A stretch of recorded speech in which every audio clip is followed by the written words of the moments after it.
Céleste Dubois se déplace dans le luxueux penthouse des Delacroix, tel un fantôme, invisible aux yeux du riche couple qu'elle sert, jusqu'au jour où Grégoire Delacroix, le PDG, la voit vraiment pour la première fois. Piégé dans un mariage sans amour, fondé sur les apparences, Grégoire se sent irrésistiblement attiré par cette femme de ménage discrète, dont le doux murmure et la chaleur authentique réveillent en lui quelque chose qu'il croyait perdu à jamais. À mesure que leur lien interdit s'approfondit, ils doivent naviguer les eaux dangereuses des clivages sociaux, d'une épouse vindicative et d'une société qui n'accepterait jamais leur amour. C'est une histoire de cœur caché, du courage de franchir des fossés impossibles et du pouvoir transformateur d'être véritablement vu par quelqu'un qui vous aime pour ce que vous êtes réellement. Le soleil matinal inondait les baies vitrées du penthouse des Delacroix, projetant de longues ombres sur les sols de marbre poli. Céleste Dubois ajusta son simple uniforme noir et glissa une mèche de ses cheveux sombres derrière son oreille. À 27 ans, elle se déplaçait avec une dignité tranquille, évoluant dans l'appartement de luxe avec une efficacité rodée. Elle entendit le claquement sec de talons sur le marbre et redressa sa posture. Viviane Delacroix apparut, drapée dans une tenue de créateur qui coûtait probablement plus que ce que Céleste gagnait en 3 mois. « Il me faut le penthouse impeccable pour 7 heures », dit Viviane sans établir de contact visuel. « Nous recevons le conseil d'administration de l'association caritative ce soir. »« Oui, Madame Delacroix », répondit Céleste, gardant une voix ferme et professionnelle. Viviane jeta un coup d'œil à sa montre, incrustée de diamants, bien sûr, et fronça les sourcils. « Et assurez-vous que le bureau de mon mari est présentable. Il vit comme un célibataire endurci là-dedans. » Alors que Viviane se pavanait vers l'ascenseur, Céleste ne put s'empêcher de remarquer que cette femme ne lui demandait jamais comment elle allait. 2 ans à travailler dans ce penthouse et Madame Delacroix connaissait à peine son nom. Les portes de l'ascenseur se refermèrent et Céleste relâcha un souffle qu'elle ne savait pas qu'elle retenait. Seule à nouveau dans le vaste appartement, elle retourna à l'époussetage des étagères du salon rempli de livres qui semblaient n'avoir jamais été ouverts. Elle fredonna doucement une vieille chanson populaire que sa grand-mère avait l'habitude de chanter, tandis qu'elle avançait dans l'appartement. Lorsqu'elle atteignit le bureau de M. Delacroix, elle frappa doucement bien qu'elle sût qu'il était au bureau. C'était simplement son habitude, respecter l'espace des gens. La pièce était rangée, à l'exception du bureau où des papiers étaient éparpillés dans un chaos organisé.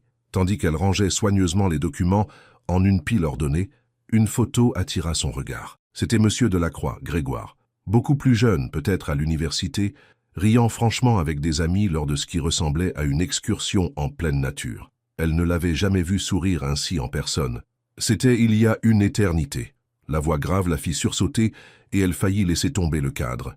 Grégoire Delacroix se tenait sur le pas de la porte de son bureau, sa haute silhouette emplissant l'espace. À 34 ans, il était au sommet de son pouvoir, PDG des industries Delacroix, un empire qu'il avait bâti de ses propres mains et qui dominait la scène économique parisienne. « Je suis désolé, monsieur Delacroix, » dit Céleste posant rapidement la photo. « Je ne voulais pas être indiscrète. »« Ce n'est pas être indiscret si c'est laissé à la vue de tous, » dit-il, desserrant sa cravate en entrant dans la pièce. Il avait l'air fatigué, le genre de fatigue que le sommeil ne peut réparer. « Désirez-vous du café, monsieur ?» demanda-t-elle, reprenant son rôle professionnel. Il la regarda alors, la regarda vraiment, et Céleste sentit quelque chose changer dans l'air entre eux. « Qu'est-ce que vous fredonniez tout à l'heure » demanda-t-il au lieu de répondre à sa question. Céleste cligna des yeux, surprise qu'il l'ait remarqué. « Juste une vieille chanson que ma grand-mère m'a apprise. »« Certes, c'était agréable, » dit-il simplement. Puis, après un instant, « Un café serait parfait, merci. » Tandis qu'elle préparait son café dans la cuisine, noir avec un sucre, comme il l'aimait, Céleste essaya d'ignorer le battement dans son estomac. Monsieur Delacroix ne l'avait jamais vraiment remarqué auparavant, pas de cette façon. Quand elle revint au bureau, il se tenait près de la fenêtre, regardant la vue sur Paris. « Votre café, monsieur Delacroix. » Il se retourna et prit la tasse, leurs doigts se frôlant brièvement. « Grégoire, dit-il. Pardon ? Mon prénom, c'est Grégoire. Quand nous sommes seuls dans l'appartement, je préférerais que vous m'appeliez par mon prénom. » Céleste hésita. « Ce ne serait pas convenable, monsieur Delacroix. » Un léger sourire effleura ses lèvres. « Plus rien dans ma vie ne semble convenable, Céleste. » La façon dont il prononça son prénom, comme s'il l'avait répété dans sa tête depuis longtemps, fit s'accélérer son pouls. « Madame Delacroix rentrera-t-elle bientôt ?» demanda-t-elle, essayant de rediriger la conversation. Quelque chose s'assombrit dans ses yeux. Non, Elle déjeune avec ses amis, puis du shopping, puis probablement des verres. Elle ne rentrera que juste à temps pour jouer les hôtesses ce soir. Céleste hocha la tête, ne sachant comment répondre. « Aimez-vous travailler ici, Céleste » demanda-t-il soudainement. « Oui, monsieur. Monsieur Delacroix. Le travail est bien rémunéré et les horaires conviennent à mes cours du soir. » Ses sourcils se levèrent légèrement. « Vous étudiez ?»« Administration des affaires, » dit-elle, se sentant étrangement timide. « Juste à temps partiel. C'est impressionnant, » dit-il, et il semblait le penser. « Que voulez-vous faire avec votre diplôme ?» Personne ne lui avait posé cette question depuis longtemps. « Ouvrir ma propre entreprise un jour. Quelque chose de petit, mais à moi. » Grégoire hocha la tête, un sourire sincère éclairant ses traits. « J'ai commencé petit aussi. Tout le monde oublie cette partie. » Pendant un instant, ils se contentèrent de se regarder. Employeur et employé, oui, mais d'une manière ou d'une autre, plus comme deux personnes se voyant clairement pour la première fois. Le moment fut rompu par la sonnerie de son téléphone. Grégoire soupira, posant sa tasse de café. « Retour à la réalité », murmura-t-il, tendant la main vers son téléphone. Céleste y vit son signal pour partir, refermant doucement la porte derrière. Tandis qu'elle continuait son ménage, elle ne pouvait se défaire du sentiment que quelque chose avait changé. Au cours des semaines suivantes, Céleste remarqua que Grégoire était plus souvent à la maison pendant ses heures de ménage. Parfois, il travaillait depuis son bureau, la porte délibérément entr'ouverte. D'autres fois, il lisait dans le salon pendant qu'elle époussetait les étagères à proximité. Ils commencèrent à parler, de petites conversations au début. Il lui posait des questions sur ses cours. Elle lui recommandait un livre qu'elle avait remarqué sur son étagère et qu'elle avait lu. Des choses simples. Un mardi pluvieux, Céleste réarrangeait des livres dans la bibliothèque quand Grégoire apparut avec 2 tasses de thé. « Je me suis dit que vous apprécieriez une pause, » dit-il, lui offrant l'une des tasses. Céleste hésita avant de l'accepter. « Merci, monsieur Delacroix. »« Grégoire, » lui rappela-t-il doucement. Elle sourit légèrement. « Grégoire !» Ils s'assirent aux extrémités opposées du canapé moelleux, écoutant la pluie tambouriner contre les fenêtres. « Vous organisez mes livres par couleur, » observa-t-il, regardant les étagères. Céleste sentit ses joues s'échauffer. « J'ai remarqué que vous ne semblez jamais savoir où se trouve quoi que ce soit. Je me suis dit qu'un système pourrait aider. »« Effectivement, » dit-il en souriant. « J'ai retrouvé 3 livres que je croyais perdus. Tant mieux. »« Vous remarquez les choses, n'est-ce pas ?» dit Grégoire l'observant. « Des choses que les autres ne voient pas. » Céleste sirota son thé avant de répondre. « Ma grand-mère disait toujours qu'écouter et observer sont des dons. Ils vous aident à comprendre les gens. »« Et me comprenez-vous » demanda-t-il, sa voix plus basse. Leurs yeux se rencontrèrent par-dessus leur tasse de thé, et Céleste ressentit cette même électricité des semaines auparavant. « Je pense que vous êtes seule, » dit-elle honnêtement, puis regretta immédiatement son audace. « Je suis désolé, c'était inapproprié. » Mais Grégoire n'eut pas l'air offensé. Au contraire, il sembla soulagé. « Vous avez raison, » dit-il simplement. « Je le suis. » L'horloge grand-père du couloir sonna, rompant le moment. « Je devrais finir la bibliothèque, » dit Céleste, posant sa tasse. Grégoire hocha la tête, se levant. « Merci pour la pause thé. » Tandis qu'il s'éloignait, Céleste ne put s'empêcher de remarquer le poids qui semblait peser sur ses épaules. Le fardeau d'un homme qui avait tout sur le papier, mais rien qui comptait vraiment. Ce soir-là, alors que Céleste se préparait à partir, elle entendit des cris provenant de la chambre principale.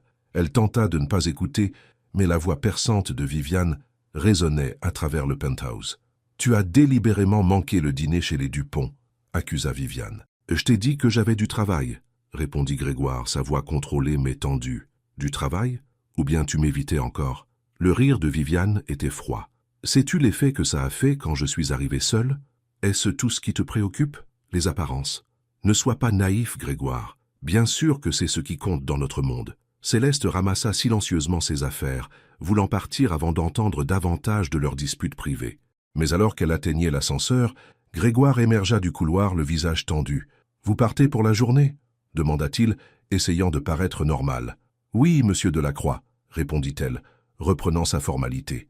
Il semblait vouloir dire quelque chose de plus, mais le bruit des talons de Viviane claquant dans le couloir l'en empêcha. « Nous finirons cette discussion plus tard, » lança Viviane, en entrant dans le salon, ignorant à peine la présence de Céleste. Elle attrapa son sac à main. « Je sors. Il pleut à verse, » fit remarquer Grégoire. « Je prendrai une voiture, » répondit Viviane d'un ton désinvolte, appuyant sur le bouton de l'ascenseur.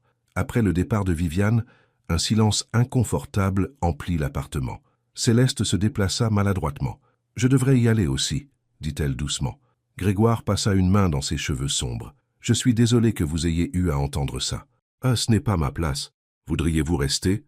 l'interrompit-il, puis ajouta rapidement. « Juste un petit moment, j'aurais besoin de compagnie. » Chaque parcelle sensée du cerveau de Céleste lui disait de partir. C'était son employeur, un homme marié, lui demandant de rester après une dispute avec sa femme. Mais le regard dans ses yeux, une solitude qui faisait écho à quelque chose de profond en elle, la fit hésiter. « Je pourrais préparer le dîner, » proposa-t-elle comme compromis. « Vous n'avez probablement pas mangé. » Un soulagement inonda son visage. « Ce serait agréable, merci. » Dans la cuisine, Céleste travailla efficacement, préparant un simple plat de pâtes avec les ingrédients qu'elle trouva dans le réfrigérateur. Grégoire était assis au comptoir, la regardant faire. « Où avez-vous appris à cuisiner ?»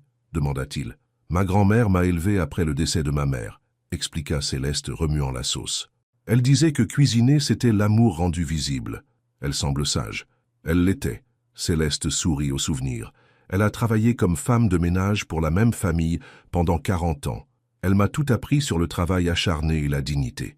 Est-elle toujours... Elle est décédée il y a 3 ans, dit Céleste, la douleur familière revenant.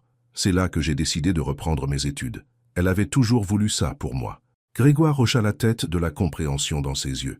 Mon père a cumulé 3 emplois pour me permettre d'aller à l'université. Il n'a pas vécu assez longtemps pour voir les industries de la Croix, mais tout ce que je fais est grâce à lui. Alors qu'ils dînaient ensemble à l'îlot de cuisine, la pluie martelant les fenêtres, Céleste réalisa à quel point cela semblait étrangement confortable, parler avec Grégoire, partager des histoires de leur vie. Cela ne devrait pas sembler aussi naturel, et pourtant ça l'était. « C'est le meilleur repas que j'ai eu depuis des mois, » dit Grégoire, terminant ses pâtes. « C'est juste des spaghettis, » rit Céleste. « Non, c'est plus que ça.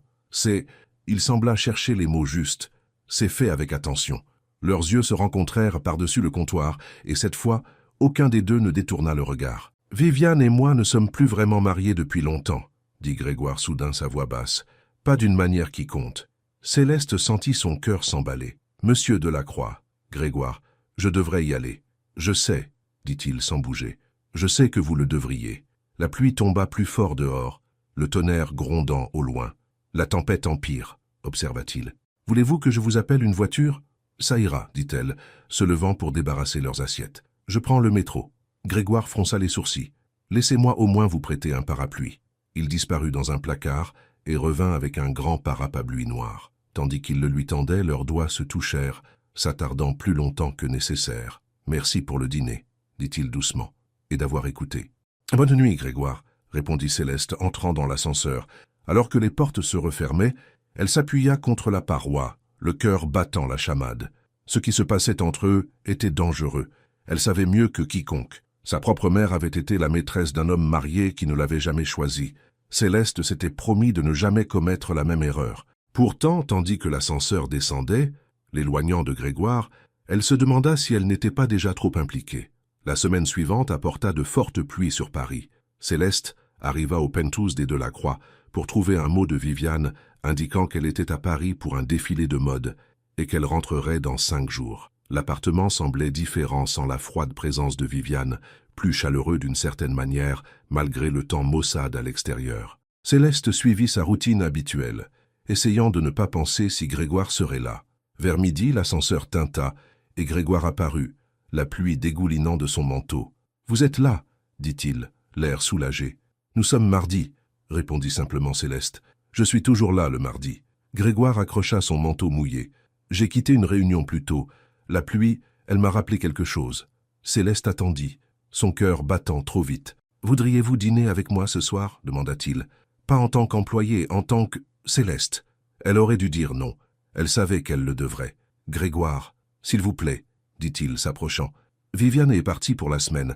Juste un dîner où nous pourrons parler honnêtement. » La pluie tambourinait contre les fenêtres, emplissant le silence entre eux. « Un dîner, » accepta finalement Céleste. « Juste pour parler. » Un soulagement inonda son visage. « Merci. » Ce soir-là, Céleste termina son travail et se préparait à partir pour se changer quand Grégoire sortit de son bureau. « Ne partez pas, » dit-il. « J'ai commandé de la nourriture de ce restaurant italien réputé du 8e arrondissement. Ça devrait arriver bientôt. »« Je suis toujours en uniforme, » protesta Céleste. Grégoire sourit. « ce sourire rare et authentique qu'elle n'avait vu que sur la vieille photographie. « Vous êtes belle, dit-il simplement. La nourriture arriva, et ils mangèrent à table, pas dans la cuisine cette fois, mais dans la salle à manger formelle, avec sa vue sur la ville sous la pluie.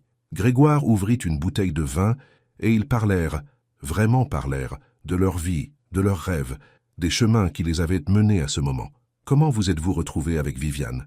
demanda Céleste, le vin la rendant plus audacieuse. Grégoire fit tournoyer le liquide rouge dans son verre. « Nous nous sommes rencontrés quand je débutais.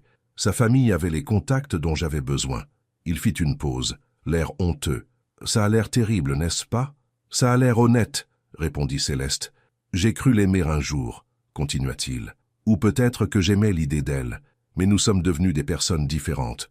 Ou peut-être que nous l'avons toujours été, et que nous ne voulions juste pas le voir. » Le tonnerre gronda dehors, et la pluie s'intensifia. « Et vous ?»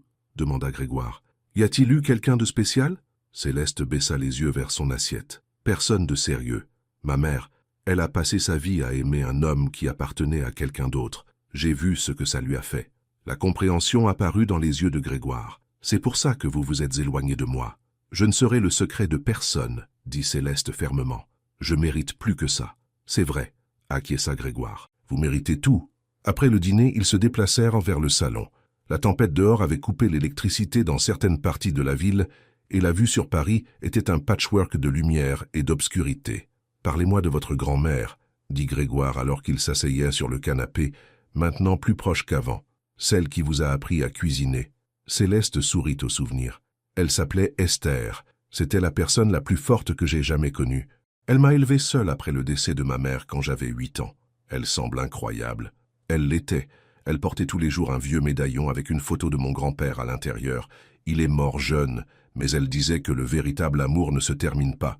Il change juste de forme. Tandis qu'elle parlait, Céleste porta la main à son cou par habitude, puis fronça les sourcils. « Qu'y a-t-il » demanda Grégoire. « Mon collier, le médaillon de ma grand-mère. Je le porte toujours, mais... » Elle se leva, fouillant ses poches. « Je dois l'avoir perdu aujourd'hui en faisant le ménage. »« Nous le trouverons, » l'assura Grégoire, se levant lui aussi. « Où avez-vous travaillé aujourd'hui » Ils cherchèrent ensemble dans l'appartement, vérifiant toutes les pièces que Céleste avait nettoyées. Le médaillon disparu apporta une intimité inattendue alors qu'ils cherchaient sous les meubles et derrière les coussins. « Peut-être dans le bureau » suggéra Grégoire après qu'ils eurent fouillé le salon. « Tu dépoussiérais les étagères ce matin. » Dans le bureau, Céleste inspecta méticuleusement les bibliothèques tandis que Grégoire regardait près de son bureau. « Je suis désolée, dit-elle de plus en plus frustrée. Il a dû tomber quelque part. Nous le trouverons, répéta Grégoire doucement. C'est important pour toi. Alors, nous le trouverons. Ces mots, la simple compréhension de ce que le médaillon représentait pour elle, firent Céleste marquer une pause. Personne ne s'était soucié de ce qui était important pour elle depuis longtemps. Un éclair illumina la pièce, suivi d'un coup de tonnerre assourdissant. Soudain, les lumières s'éteignirent, plongeant l'appartement de luxe dans l'obscurité. « La coupure de courant, » dit Grégoire, sa voix proche dans l'obscurité. « J'ai des bougies quelque part. » Il chercha à tâtons dans un tiroir, et bientôt une allumette s'enflamma, allumant une bougie sur son bureau. Dans la douce lueur, son visage semblait différent, plus jeune d'une certaine manière, les traits durs de son costume de PDG adoucis. « Mieux » demanda-t-il. « Oui » répondit Céleste, bien qu'elle ne parlât pas seulement de la lumière. Ils se tenaient face à face, dans le bureau éclairé à la bougie, la tempête faisant rage dehors. Quelque chose avait changé entre eux, quelque chose qu'aucun des deux ne pouvait nier plus longtemps. « Céleste » dit Grégoire, son prénom comme une prière sur ses lèvres. Il s'approcha, assez près pour qu'elle sente la chaleur émanant de lui. « J'ai quelque chose à te dire. » Elle attendit, le cœur battant à tout rompre. « Je l'aime moins que le silence dans notre maison, » confessa-t-il, la voix légèrement brisée. « Mais je t'aime plus que je ne saurais l'exprimer. Et je ne sais pas quoi faire de ça. » L'honnêteté de ces mots la frappa comme une force physique. Céleste recula d'un pas, secouant la tête. « Tu l'as épousé, » dit-elle, sa voix stable malgré la tempête qui faisait rage en elle. « Et je ne suis pas un secret à enterrer dans ta culpabilité. » Grégoire n'essaya pas de la toucher, mais ses yeux ne la quittèrent jamais. « Et si je te disais que je vais mettre fin à mon mariage? Pas pour toi, bien que tu m'aies montré ce qui me manquait, mais parce que c'est fini depuis des années. Je ne peux pas en être la raison, » insista Céleste. « Tu n'en es pas la raison, » dit-il. « Tu es la clarté, le miroir qui m'a montré ce qu'était devenu ma vie. Un autre éclair illumina son visage, sincère, vulnérable, plus réel qu'elle ne l'avait jamais vu. « Je devrais partir », dit finalement Céleste. « Par cette tempête ?» Grégoire regarda vers la fenêtre où la pluie fouettait les vitres. « Reste, la chambre d'amis est à ta disposition si tu le souhaites, sans aucune attente. » Céleste hésita, tiraillée entre ce que sa raison lui disait être juste et ce que son cœur désirait. « Juste en ami », ajouta Grégoire doucement. « Je te respecte trop pour demander plus. » À cet instant, observant la lumière de la bougie vaciller sur son visage, Céleste prit sa décision. « Je reste, » dit-elle. « Mais cela ne peut plus se reproduire. Demain, je redeviens ta femme de ménage et tu redeviens Monsieur de la Croix. » Grégoire hocha la tête, bien que la douleur dans ses yeux fût évidente. « Si c'est ce que tu veux, c'est ce qui doit être, » répondit Céleste, bien que son cœur arguât du contraire. Alors qu'elle le suivait vers la chambre d'amis, bougie à la main, Céleste se demanda si elle faisait le bon choix. Elle s'était promis de ne pas répéter les erreurs de sa mère, de ne pas aimer un homme qui appartenait à quelqu'un d'autre. Mais alors que Grégoire lui souhaitait bonne nuit, sa main touchant brièvement la sienne en lui tendant un jeu de serviettes propres, elle réalisa qu'il était peut-être déjà trop tard. Elle était en train de tomber amoureuse de Grégoire de la Croix, et il n'y avait rien de simple à cela. La lumière du matin filtrait à travers les rideaux inconnus, tirant Céleste d'un sommeil agité. Un instant, elle fut désorientée, oubliant où elle se trouvait. Puis, tout lui revint en mémoire. La tempête, la coupure de courant, la confession de Grégoire et sa décision de rester dans la chambre d'amis de l'appartement de luxe des Delacroix. Elle s'assit rapidement, vérifiant l'heure sur son téléphone. Il était plus tôt qu'elle n'arrivait habituellement au travail, mais assez tard pour que Grégoire soit peut-être déjà éveillé. Elle devait partir avant que les choses ne deviennent encore plus compliquées. Après s'être lavé le visage et avoir remis de l'ordre dans son uniforme de la veille, Céleste ouvrit doucement la porte de la chambre d'amis. L'appartement était silencieux. Peut-être Grégoire dormait-il encore. Elle se dirigea à pas feutrés vers le salon, avec l'intention de prendre son sac et de s'éclipser sans être remarquée. Mais en passant devant la cuisine, elle trouva Grégoire déjà là, préparant le café. « Bonjour », dit-il, sa voix douce. Il portait un t-shirt et un jogging, si différents de sa tenue de travail habituelle que Céleste dut regarder à deux fois. « Bonjour », répondit-elle, soudain gênée. « Je devrais y aller. Tiens, prends au moins un café d'abord, » proposa-t-il, lui tendant une tasse. « Il est encore tôt. » Contre sa meilleure intuition, Céleste accepta le café et s'assit au comptoir de la cuisine. Un silence gêné s'installa entre eux. « À propos d'hier soir », commencèrent-ils tous les deux en même temps, puis s'arrêtèrent. Grégoire sourit légèrement. « Toi d'abord. » Céleste prit une profonde inspiration. « Ce qui s'est passé hier soir, ce qui a été dit, nous devons l'oublier. Je travaille pour toi et Madame Delacroix. Cela ne peut être rien d'autre. » Une lueur passa dans les yeux de Grégoire, de la déception peut-être, ou de la résignation. « Si c'est ce que tu veux, c'est ce qui est juste, » insista Céleste, bien que les mots lui semblassent creux même à ses propres oreilles. Grégoire hocha lentement la tête. « Je comprends, mais je pensais ce que je disais. Mon mariage avec Viviane est terminé depuis longtemps. Cela n'a rien à voir avec toi. Alors pourquoi rester avec elle ?» demanda Céleste avant de pouvoir se retenir. Grégoire fixa son café. Habitude, commodité, l'image de l'entreprise. Il leva les yeux, croisant les siens. La peur d'être seul, peut-être. L'honnêteté dans sa voix fit mal au cœur de Céleste. Ce n'était pas le PDG calculateur que le monde connaissait, mais un homme piégé dans une vie qui ne lui correspondait plus. « Je devrais rentrer chez moi et me changer, » dit-elle doucement. « Je reviendrai à mon heure habituelle. » Bien sûr. Grégoire se leva comme elle, gardant une distance respectueuse. « Céleste, Il s'arrêta, semblant reconsidérer ses mots. « Merci pour la compagnie pendant la tempête. » Alors que Céleste descendait l'ascenseur jusqu'au hall, elle pressa ses mains contre ses joues, sentant la chaleur. Elle pensait ce qu'elle disait. Il devait revenir à une relation professionnelle.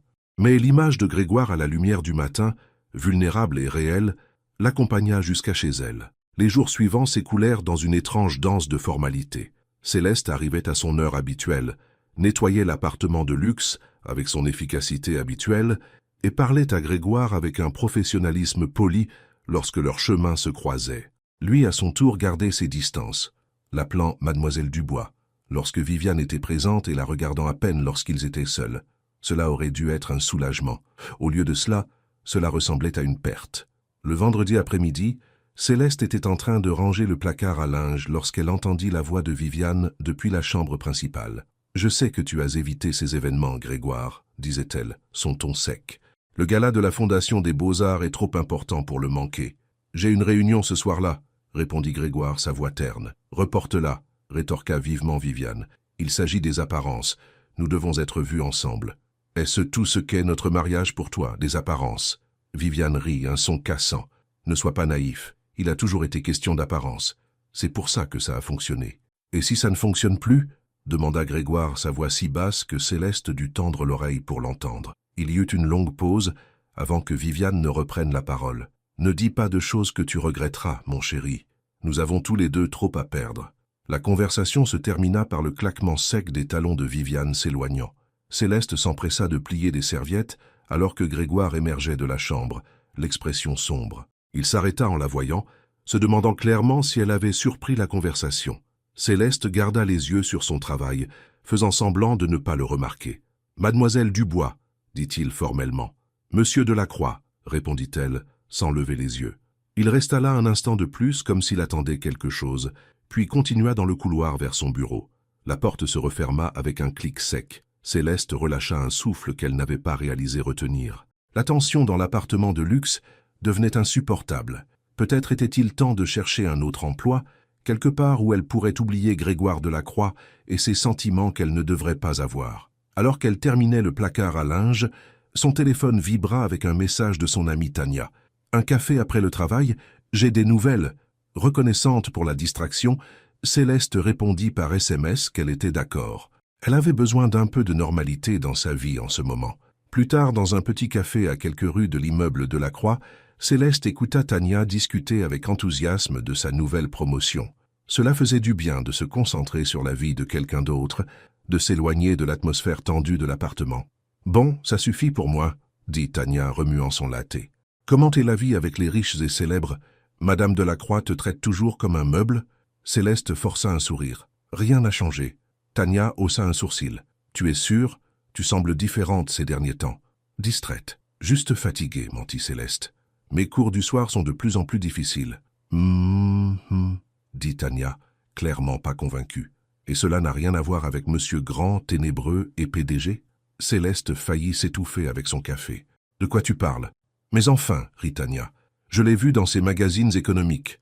Grégoire Delacroix est canon, de cette façon sérieuse et tourmentée. Tu ne peux pas me dire que tu n'as rien remarqué. C'est mon patron, dit Céleste avec fermeté. Et il est marié. Ça ne t'empêche pas de regarder, taquina Tania. Puis, voyant l'expression de Céleste, elle devint plus sérieuse. Attends, il s'est passé quelque chose? Non, dit Céleste trop vite. Rien ne s'est passé. Tania se pencha en avant, baissant la voix. Céleste Dubois, je te connais depuis le lycée. Je sais quand tu mens. Céleste fixa sa tasse de café. C'est compliqué. Compliqué comment? Avant que Céleste ne puisse répondre, son attention fut attirée par une silhouette familière entrant dans le café. Grégoire Delacroix, sans sa veste de costume, l'air plus décontracté qu'elle ne l'avait jamais vu au travail. « C'est lui », murmura-t-elle à Tania. « Ne regarde pas. » Bien sûr, Tania se tourna immédiatement pour regarder. « Bon sang », souffla-t-elle. « Les photos ne lui rendent pas justice. » Céleste s'enfonça dans son siège, espérant que Grégoire ne la remarquerait pas. Mais alors qu'il prenait son café au comptoir, ses yeux balayèrent le café et se posèrent directement sur elle. La surprise se peignit sur son visage, suivie de quelque chose de plus chaleureux. Après un moment d'hésitation, il se dirigea vers leur table. « Mademoiselle Dubois, » dit-il, son ton formel en contradiction avec le regard dans ses yeux. « Je ne m'attendais pas à vous voir ici. »« Monsieur Delacroix, » répondit Céleste, la bouche soudainement sèche. « Voici mon amie, Tania Moreau. » Tania tendit la main souriante. « Enchanté de vous rencontrer, monsieur Delacroix. Céleste m'a beaucoup parlé de son travail avec vous. » Grégoire lui serra la main, un sourcil légèrement haussé. « Tout en bien, j'espère. »« Ça, absolument, » dit Tania avec un sourire espiègle qui donna à Céleste envie de lui donner un coup de pied sous la table. Un silence gêné s'installa. « Eh bien, je devrais vous laisser profiter de votre café, » dit enfin Grégoire. « Bonne soirée, mesdames. » Alors qu'il s'éloignait, Tania se pencha sur la table. « Oh, mon Dieu, la façon dont il te regardait. »« Arrête, » siffla Céleste. « Non, sérieusement, » insista Tania. « Cet homme est définitivement intéressé par plus que tes talents de dépoussiéreuse. »« Ce n'est pas ça, » protesta Céleste, mais ses joues brûlantes la trahissaient. Les yeux de Tania s'écarquillèrent. « Il s'est passé quelque chose. Raconte-moi tout, tout de suite. Céleste soupira, sachant que son ami ne la lâcherait pas. Rien ne s'est passé exactement. Nous avons juste parlé pendant la tempête la semaine dernière. T'as parlé? C'est tout? Oui, c'est tout, dit Céleste avec fermeté. Et ça ne peut pas être plus. Il est marié, Tania. Tu sais ce que j'en pense. L'expression de Tania s'adoucit. À cause de ta mère. Je l'ai vu gâcher des années à aimer un homme qui promettait de quitter sa femme sans jamais le faire, dit Céleste, la vieille douleur refaisant surface. Je ne ferai pas cette erreur. Peut-être qu'il est différent, suggéra doucement Tania. Peu importe s'il l'est, répondit Céleste. Je ne serai pas cette femme. Je ne serai le secret de personne. Tania tendit la main sur la table et lui serra la main. Je comprends. Juste, fais attention à ton cœur, d'accord? Céleste hocha la tête, mais elle se demanda s'il n'était pas déjà trop tard pour cela. Le mardi suivant, Céleste arriva à l'appartement de luxe des Delacroix pour y trouver une note de Viviane disant qu'elle était au spa pour la journée. L'appartement était calme, et Céleste supposa que Grégoire était au bureau. Elle accueillit la solitude, une chance de travailler sans la tension qui remplissait désormais l'air chaque fois qu'elle et Grégoire étaient dans la même pièce. Alors qu'elle dépoussiérait les bibliothèques du salon, elle fredonnait doucement une autre des vieilles chansons de sa grand-mère. La mélodie familière la calmait, lui rappelant des souvenirs de temps plus simples. C'est magnifique. Céleste sursauta, manquant de faire tomber son plumeau. Grégoire se tenait dans l'embrasure du salon, la regardant. « Monsieur Delacroix, dit-elle, sa voix soigneusement neutre. Je ne savais pas que vous étiez rentré. J'avais une conférence téléphonique, expliqua-t-il. Je viens de finir. Céleste hocha la tête et retourna à son dépoussiérage, essayant d'ignorer le poids de son regard. Céleste, dit-il doucement, utilisant son prénom pour la première fois depuis des jours. Pouvons-nous parler? Vraiment parler? Elle se tourna pour lui faire face, gardant la bibliothèque entre eux comme une barrière. Je ne pense pas que ce soit une bonne idée. S'il te plaît, dit-il, et quelque chose dans sa voix, une honnêteté brute, la fit hésiter. 5 minutes, concéda-t-elle. C'est tout. Grégoire hocha la tête et désigna le canapé. Céleste s'assit sur le bord, sa posture raide. Il s'assit à l'autre bout, respectant son besoin de distance. « J'ai réfléchi à ce que tu as dit, commença-t-il, à propos de revenir à une relation professionnelle. C'est pour le mieux, dit Céleste, bien que les mots lui semblassent creux. Vraiment? Lança doucement Grégoire. Parce que j'ai passé la dernière semaine à essayer de prétendre que je ne ressens pas ce que je ressens, et ça ne marche pas. Le cœur de Céleste s'emballa. Monsieur Delacroix. Grégoire, corrigea-t-il. S'il te plaît. Elle prit une profonde inspiration. Grégoire, je pensais ce que je disais. Je ne serai pas l'autre femme. J'ai vu ce que ça a fait à ma mère, attendre un homme qui ne l'a jamais choisi. La compréhension apparut dans ses yeux. C'est pour ça que tu as pris tes distances. Je dois le faire, dit-elle simplement. Grégoire se pencha en avant, son expression sincère. Je ne te demande pas d'être l'autre femme. Je te dis que je vais mettre fin à mon mariage. Céleste secoua la tête. Ne dis pas ça. Pas à cause de moi. Pas à cause de toi, insista-t-il. Parce que c'est déjà fini, ça l'est depuis des années. Viviane et moi ne sommes guère plus que des partenaires d'affaires maintenant. Alors pourquoi rester? Grégoire passa une main dans ses cheveux. Des accords légaux compliqués, l'image de l'entreprise, la peur du changement peut-être. Il la regarda droit dans les yeux. Mais tout cela n'a plus d'importance. Te rencontrer, te connaître, m'a montré ce qui me manquait. Céleste voulait le croire, mais elle avait déjà entendu des promesses à travers les larmes de sa mère. Je ne peux pas faire partie de tout ça, dit-elle en se levant. Je crois que je devrais chercher un autre emploi. Non, dit Grégoire rapidement, se levant aussi. S'il te plaît, ne fais pas ça. Je ne te ferai pas pression. Je voulais juste que tu connaisses la vérité. Avant que Céleste ne puisse répondre, l'ascenseur retentit. Ils se figèrent tous les deux, soudain conscients de leur proximité. Ça doit être Viviane, dit Grégoire en reculant. Elle n'était pas censée être là avant le dîner. Céleste ramassa rapidement son plumeau, reprenant son travail, alors que la voix de Viviane résonnait dans l'appartement. « Grégoire, tu es là ?»« Dans le salon, » répondit-il, sa voix soudain formelle. Viviane apparut, l'air fraîche de sa journée au spa. Elle marqua une pause, observant la scène, Céleste dépoussiérant, Grégoire debout maladroitement au milieu de la pièce. « J'interromps quelque chose ?» demanda-t-elle, son ton léger, mais ses yeux vifs. « Pas du tout, » répondit Grégoire avec aisance. « Je parlais juste à mademoiselle Dubois du dîner de la semaine prochaine. Nous aurons besoin d'une aide supplémentaire. » Le regard de Viviane s'attarda sur Céleste un instant de trop. « Bien sûr, je vous laisse les détails. » Elle se tourna vers Grégoire. « Nous devons parler du gala de la Fondation des Beaux-Arts. J'ai récupéré ton smoking chez le tailleur. Alors qu'il quittait la pièce, Céleste laissa échapper un souffle tremblant. Le moment était passé, mais les mots de Grégoire persistaient. Il voulait mettre fin à son mariage. Pas pour elle, prétendait-il, mais parce que c'était déjà fini. Pouvait-elle le croire? Ou l'histoire se répétait-elle? Les jours suivants s'écoulèrent dans un tourbillon de tensions et de sentiments inexprimés. Céleste garda ses distances, se concentrant sur son travail et ne parlant à Grégoire que lorsque c'était nécessaire. Il respectait ses limites, mais elle pouvait sentir ses yeux la suivre, percevoir les mots qu'il ne disait pas. Le vendredi après-midi, Céleste était en train de cirer l'argenterie dans la cuisine lorsqu'elle entendit des voix fortes provenant du bureau de Grégoire. Curieuse, elle s'approcha de la porte, qui était légèrement entr'ouverte. « Ça ne marche plus, Viviane », disait Grégoire, sa voix fatiguée mais déterminée. « Qu'est-ce qui ne marche pas ?» répondit Viviane, l'air plus agacé que contrarié. « Notre mariage, cet arrangement, peu importe comment tu veux l'appeler. » Il y eut une pause, puis Viviane rit, un son froid et calculateur. « C'est à propos de la femme de ménage ?» Céleste se figea, le cœur battant à tout rompre. « C'est à propos de nous, » dit Grégoire avec fermeté, « du fait que nous n'avons pas été un vrai couple depuis des années. »« Ne sois pas dramatique, » rejeta Viviane. « Nous avons un arrangement. Je ne questionne pas tes soirées tardives au bureau. Tu ne questionnes pas mes virées shopping à Paris. »« Et c'est suffisant pour toi ?»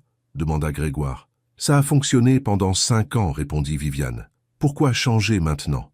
À moins que... » Sa voix s'aiguisa. « C'est bien à cause d'elle, n'est-ce pas? J'ai vu comment tu la regardes. »« Cela ne concerne personne d'autre, » insista Grégoire. « Il s'agit de moi qui admets enfin que je veux plus que cette performance que nous appelons un mariage. Comme c'est noble, » dit Viviane, sa voix dégoulinant de sarcasme. « Mais laisse-moi te rappeler quelque chose, mon chéri.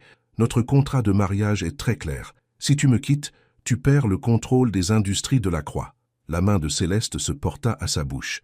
Elle ne le savait pas. « Le conseil d'administration ne permettrait jamais cela, » argua Grégoire. « Le conseil d'administration ne sait pas que l'investissement de mon père a sauvé les industries de la Croix de la faillite il y a 3 ans, » rétorqua Viviane. « C'était notre arrangement privé, tu te souviens? Son argent, mon silence, ton rôle continu de PDG. » Il y eut un long silence. « Alors réfléchis très attentivement avant de jeter tout ce que tu as construit, » continua Viviane, sa voix plus douce maintenant, presque compatissante. « Tout ça pourquoi? Une vague notion romantique de grand amour avec une employée de maison ?» Céleste recula de la porte, son esprit en ébullition. C'était donc pour ça que Grégoire restait. Son entreprise, le travail de toute sa vie était en jeu, et Viviane le savait. Elle heurta un tabouret de cuisine, le bruit résonnant dans l'appartement silencieux. Les voix dans le bureau s'arrêtèrent. « Nous continuerons cette discussion plus tard, » dit Viviane, ses talons claquant vers la porte. Céleste s'empressa de s'occuper de l'argenterie, essayant d'avoir l'air naturel alors que Viviane traversait la cuisine. La femme plus âgée s'arrêta, ses yeux froids observant le visage rougi de Céleste. « Mademoiselle Dubois, dit-elle agréablement, l'argenterie est ravissante. »« Merci, Madame Delacroix, » répondit Céleste, gardant sa voix stable. Viviane s'attarda, l'étudiant. « Vous savez, on a tellement de mal à trouver de la bonne aide de nos jours. J'espère que nous pourrons compter sur votre discrétion et votre loyauté. » La menace sous les mots polis était indubitable. « Bien sûr, Madame Delacroix, » dit Céleste, croisant son regard directement. « Je suis très professionnelle. » Viviane sourit, satisfaite. « Excellent. Je sors pour la soirée. Assurez-vous que la salle de bain d'amis est prête pour le brunch de demain. » Après le départ de Viviane, Céleste s'appuya contre le comptoir, ses mains tremblantes. La situation était encore plus compliquée qu'elle ne l'avait pensé. Grégoire n'était pas seulement marié. Il était piégé dans un arrangement d'affaires déguisé en mariage, avec toute sa carrière en jeu. Elle devait prendre ses distances avec ce gâchis, pour sa propre santé mentale. Peut-être était-il temps de chercher un autre emploi après tout. Alors qu'elle finissait de cirer l'argenterie, elle entendit les pas de Grégoire approcher de la cuisine. Elle se crispa, pas prête à lui faire face après ce qu'elle avait entendu. « Céleste » dit-il doucement depuis l'embrasure. Elle lui tourna le dos, se concentrant sur sa tâche. « Oui, monsieur Delacroix ? Je dois t'expliquer quelque chose. »« Il n'y a rien à expliquer, » répondit-elle, ne le regardant toujours pas. « Votre relation avec Madame Delacroix ne me regarde pas. » Grégoire soupira. « Tu as entendu. » Céleste se tourna finalement pour lui faire face. « Je n'écoutais pas aux portes, mais oui, j'ai suffisamment entendu. » Il avait l'air fatigué, le poids de sa situation visible dans les rides autour de ses yeux. « Ce n'est pas aussi simple que je l'ai fait paraître. »« Ça ne l'est jamais, » dit Céleste, incapable d'empêcher l'amertume de teinter sa voix. « Il y a toujours une raison pour laquelle les hommes comme vous ne peuvent pas quitter leur femme. Une pointe de douleur traversa le visage de Grégoire. « Ce n'est pas juste, n'est-ce pas ?» rétorqua Céleste. « Ma mère a passé des années à entendre des excuses. Je la quitterai quand les enfants seront plus grands. Je la quitterai après cette affaire. Je la quitterai l'année prochaine. Mais l'année prochaine n'est jamais venue. »« Je ne fais pas d'excuses, » insista Grégoire. « J'essaie de trouver une solution qui ne détruise pas tout ce que j'ai bâti. »« Et en attendant ?» demanda Céleste. « Qu'est-ce que je suis censé être? Votre secret? La femme qui attend dans l'ombre pendant que vous réglez vos affaires ?» Grégoire s'approcha, ses yeux suppliants. « Je ne vous demanderai jamais ça. J'ai juste besoin de temps pour démêler ce pétrin juridique. »« Combien de temps ?» insista Céleste. « 1 mois, 1 an, 5 ans ?» Il n'eut pas de réponse, et son silence en dit long. « C'est ce que je pensais, » dit Céleste à voix basse. « Monsieur Delacroix, je crois qu'il est préférable que je démissionne. 2 semaines devraient vous laisser, à vous et à Madame Delacroix, le temps de trouver un remplaçant. Céleste, je vous en prie, » dit Grégoire, tendant la main vers la sienne. « Ne faites pas ça. » Elle retira sa main, le contact de sa peau trop dangereux. C'est déjà fait. Alors qu'elle passait devant lui, la tête haute, malgré la douleur au cœur, Grégoire l'appela. « Et si je vous disais qu'elle est déjà en train de me quitter ?» Céleste s'arrêta sans se retourner. « Quoi ? Viviane, » dit Grégoire. « Elle voit quelqu'un d'autre. Un styliste qu'elle a rencontré à Paris l'année dernière. C'est pour ça qu'elle tient tant aux apparences. Elle se protège aussi. » Lentement, Céleste se tourna vers lui. « Comment le savez-vous ? » « J'ai trouvé des messages sur son téléphone, » avoua Grégoire. « Je l'ai confrontée la semaine dernière, avant notre dispute d'aujourd'hui. C'est pour ça qu'elle me menace avec l'entreprise. Elle sait que j'ai aussi un moyen de pression. » Céleste secoua la tête, essayant de digérer cette nouvelle information. « Alors vous vous trompez mutuellement ?»« Je n'ai pas trompé, » dit fermement Grégoire. « Avoir des sentiments pour vous n'est pas la même chose que d'y céder. J'ai respecté vos limites. » C'était vrai. Malgré la tension entre eux, malgré sa confession cette nuit pluvieuse, il n'avait jamais franchi la ligne. « Pourquoi me dites-vous ça maintenant ?» demanda Céleste. « Parce que je veux que vous sachiez que ce mariage se termine, d'une manière ou d'une autre, » dit Grégoire. « Non pas à cause de vous, mais parce qu'il n'a jamais été réel au départ, et je ne veux pas que vous partiez à cause d'une situation qui est déjà en train de changer. » Céleste ne savait plus quoi croire. Une partie d'elle voulait lui faire confiance, croire que cette fois serait différente. Mais l'autre partie, celle qui avait vu le cœur de sa mère se briser encore et encore, la mettait en garde de fuir. « J'ai besoin de temps pour réfléchir, » dit-elle finalement.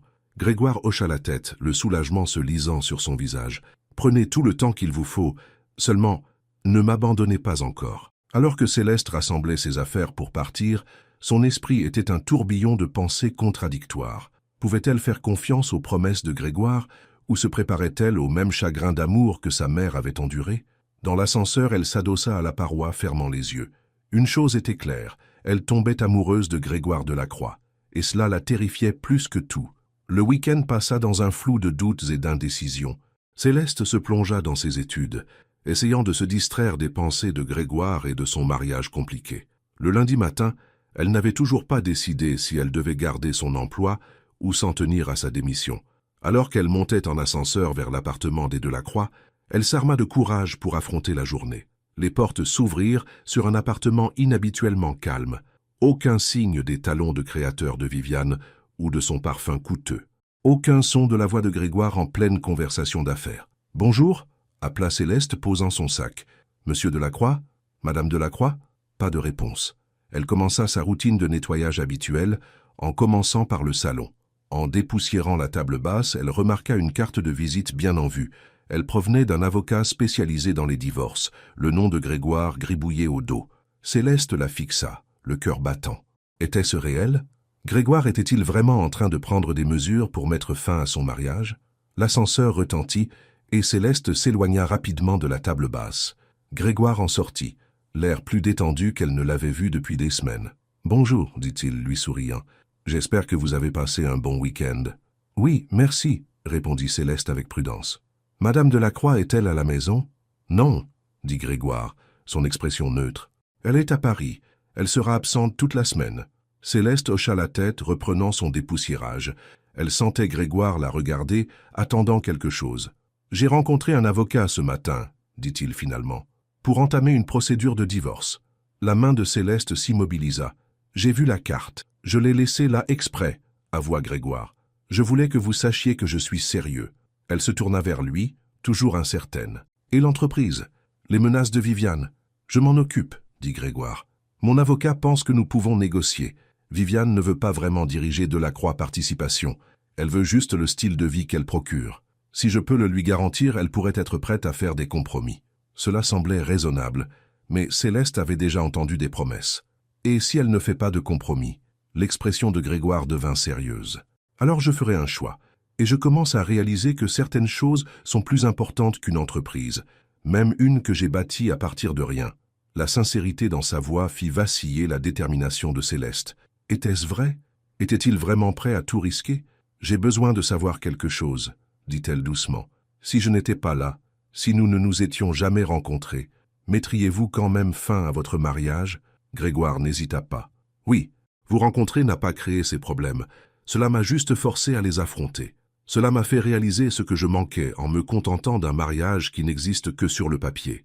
Céleste voulait le croire. Plus que tout, elle voulait croire que cette fois était différente, que Grégoire n'était pas juste un autre homme faisant des promesses en l'air. « Je donne toujours ma démission », dit-elle finalement. « Non pas parce que je ne vous crois pas, mais parce que j'ai besoin de me protéger. Je ne peux pas travailler ici pendant que tout cela se passe. » La déception passa sur le visage de Grégoire, mais il hocha la tête. « Je comprends. Mais Céleste, oui? Quand ce sera fini, quand je serai libre, puis-je vous appeler, non pas comme votre employeur, mais comme un homme qui veut mieux vous connaître ?» La question resta suspendue dans l'air entre eux, pleine de possibilités et de risques. « Redemandez-moi quand ce sera fini, » dit doucement Céleste. « Redemandez-moi quand vous serez libre. » Ce n'était pas un oui, mais ce n'était pas non plus un non. C'était une porte laissée légèrement ouverte, une chance que peut-être, juste peut-être, leur histoire ne se terminait pas, mais ne faisait que commencer.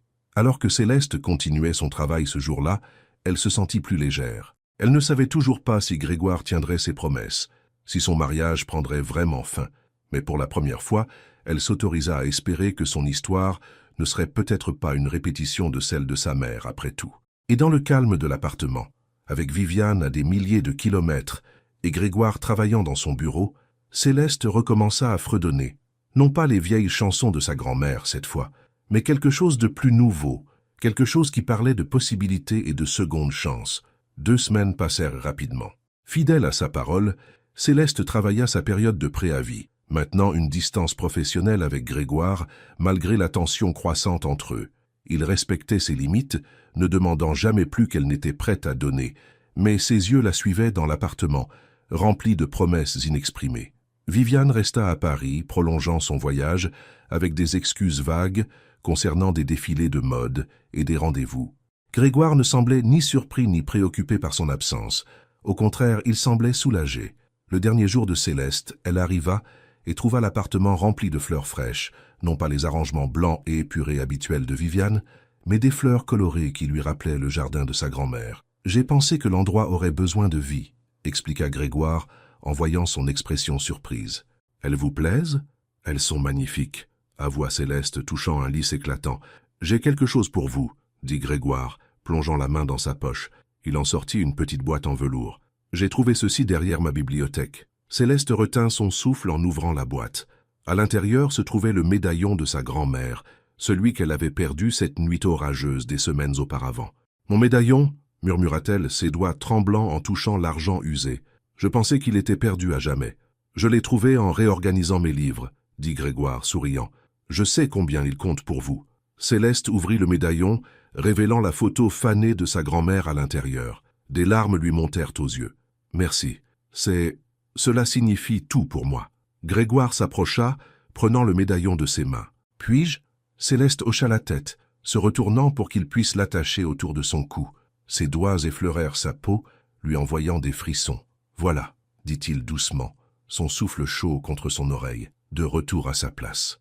Elle se tourna vers lui, soudain consciente de leur proximité. « Grégoire, je sais, » dit-il, reculant respectueusement. « Pas encore. » Céleste toucha le médaillon à son cou, rassemblant son courage. « Avez-vous eu des nouvelles de votre avocat ?»« Oui, » répondit Grégoire, son expression pleine d'espoir. « Viviane a accepté de me rencontrer la semaine prochaine pour discuter des conditions. Son avocat a contacté le mien hier. C'est une bonne nouvelle, dit Céleste avec prudence. « Oui, » convint Grégoire, « et j'ai travaillé sur une solution pour l'entreprise, un moyen de racheter l'investissement de sa famille sans perdre le contrôle. » Tout cela semblait prometteur, Mais Céleste avait appris à se méfier des promesses. « J'espère que cela marchera pour vous. »« Pour nous, » corrigea doucement Grégoire. « Je fais ça pour nous, Céleste. » Le mot « nous » resta suspendu dans l'air entre eux, plein de possibilités et de dangers. « Il n'y a pas encore de nous », lui rappela Céleste, bien que son cœur disait le contraire. « Pas encore », convint Grégoire. « Mais un jour, je l'espère. » Alors que Céleste terminait ses dernières tâches dans l'appartement, elle sentait le regard de Grégoire la suivre, patient et plein d'espoir. Quand vint le moment de partir, il la raccompagna jusqu'à l'ascenseur. « Ce n'est pas un adieu, » dit-il, la voix ferme. « Juste, à la prochaine fois. » Céleste sourit, s'accordant un instant d'espoir. « À la prochaine fois. » Alors que les portes de l'ascenseur se refermaient entre eux, Céleste toucha le médaillon à son cou. Sa grand-mère avait toujours dit que le véritable amour ne s'éteint pas. Il ne fait que changer de forme. Peut-être que la même chose était vraie pour les commencements. Parfois, ils ne ressemblaient pas du tout à des commencements, mais à des fins qui laissaient des portes ouvertes à quelque chose de nouveau. Elle ne savait pas si Grégoire tiendrait ses promesses, si son mariage prendrait vraiment fin, s'ils auraient un jour leur chance. Mais pour la première fois, elle s'autorisa à croire que peut-être, juste peut-être, son histoire serait différente de celle de sa mère après tout. Peut-être que cette fois, l'amour la choisirait. 2 mois s'étaient écoulés depuis que Céleste avait quitté son poste à l'appartement des Delacroix. Elle avait trouvé un nouveau travail de nettoyage de bureau à la Défense, moins bien payé, mais avec des horaires réguliers qui lui permettaient de se concentrer sur ses cours de commerce.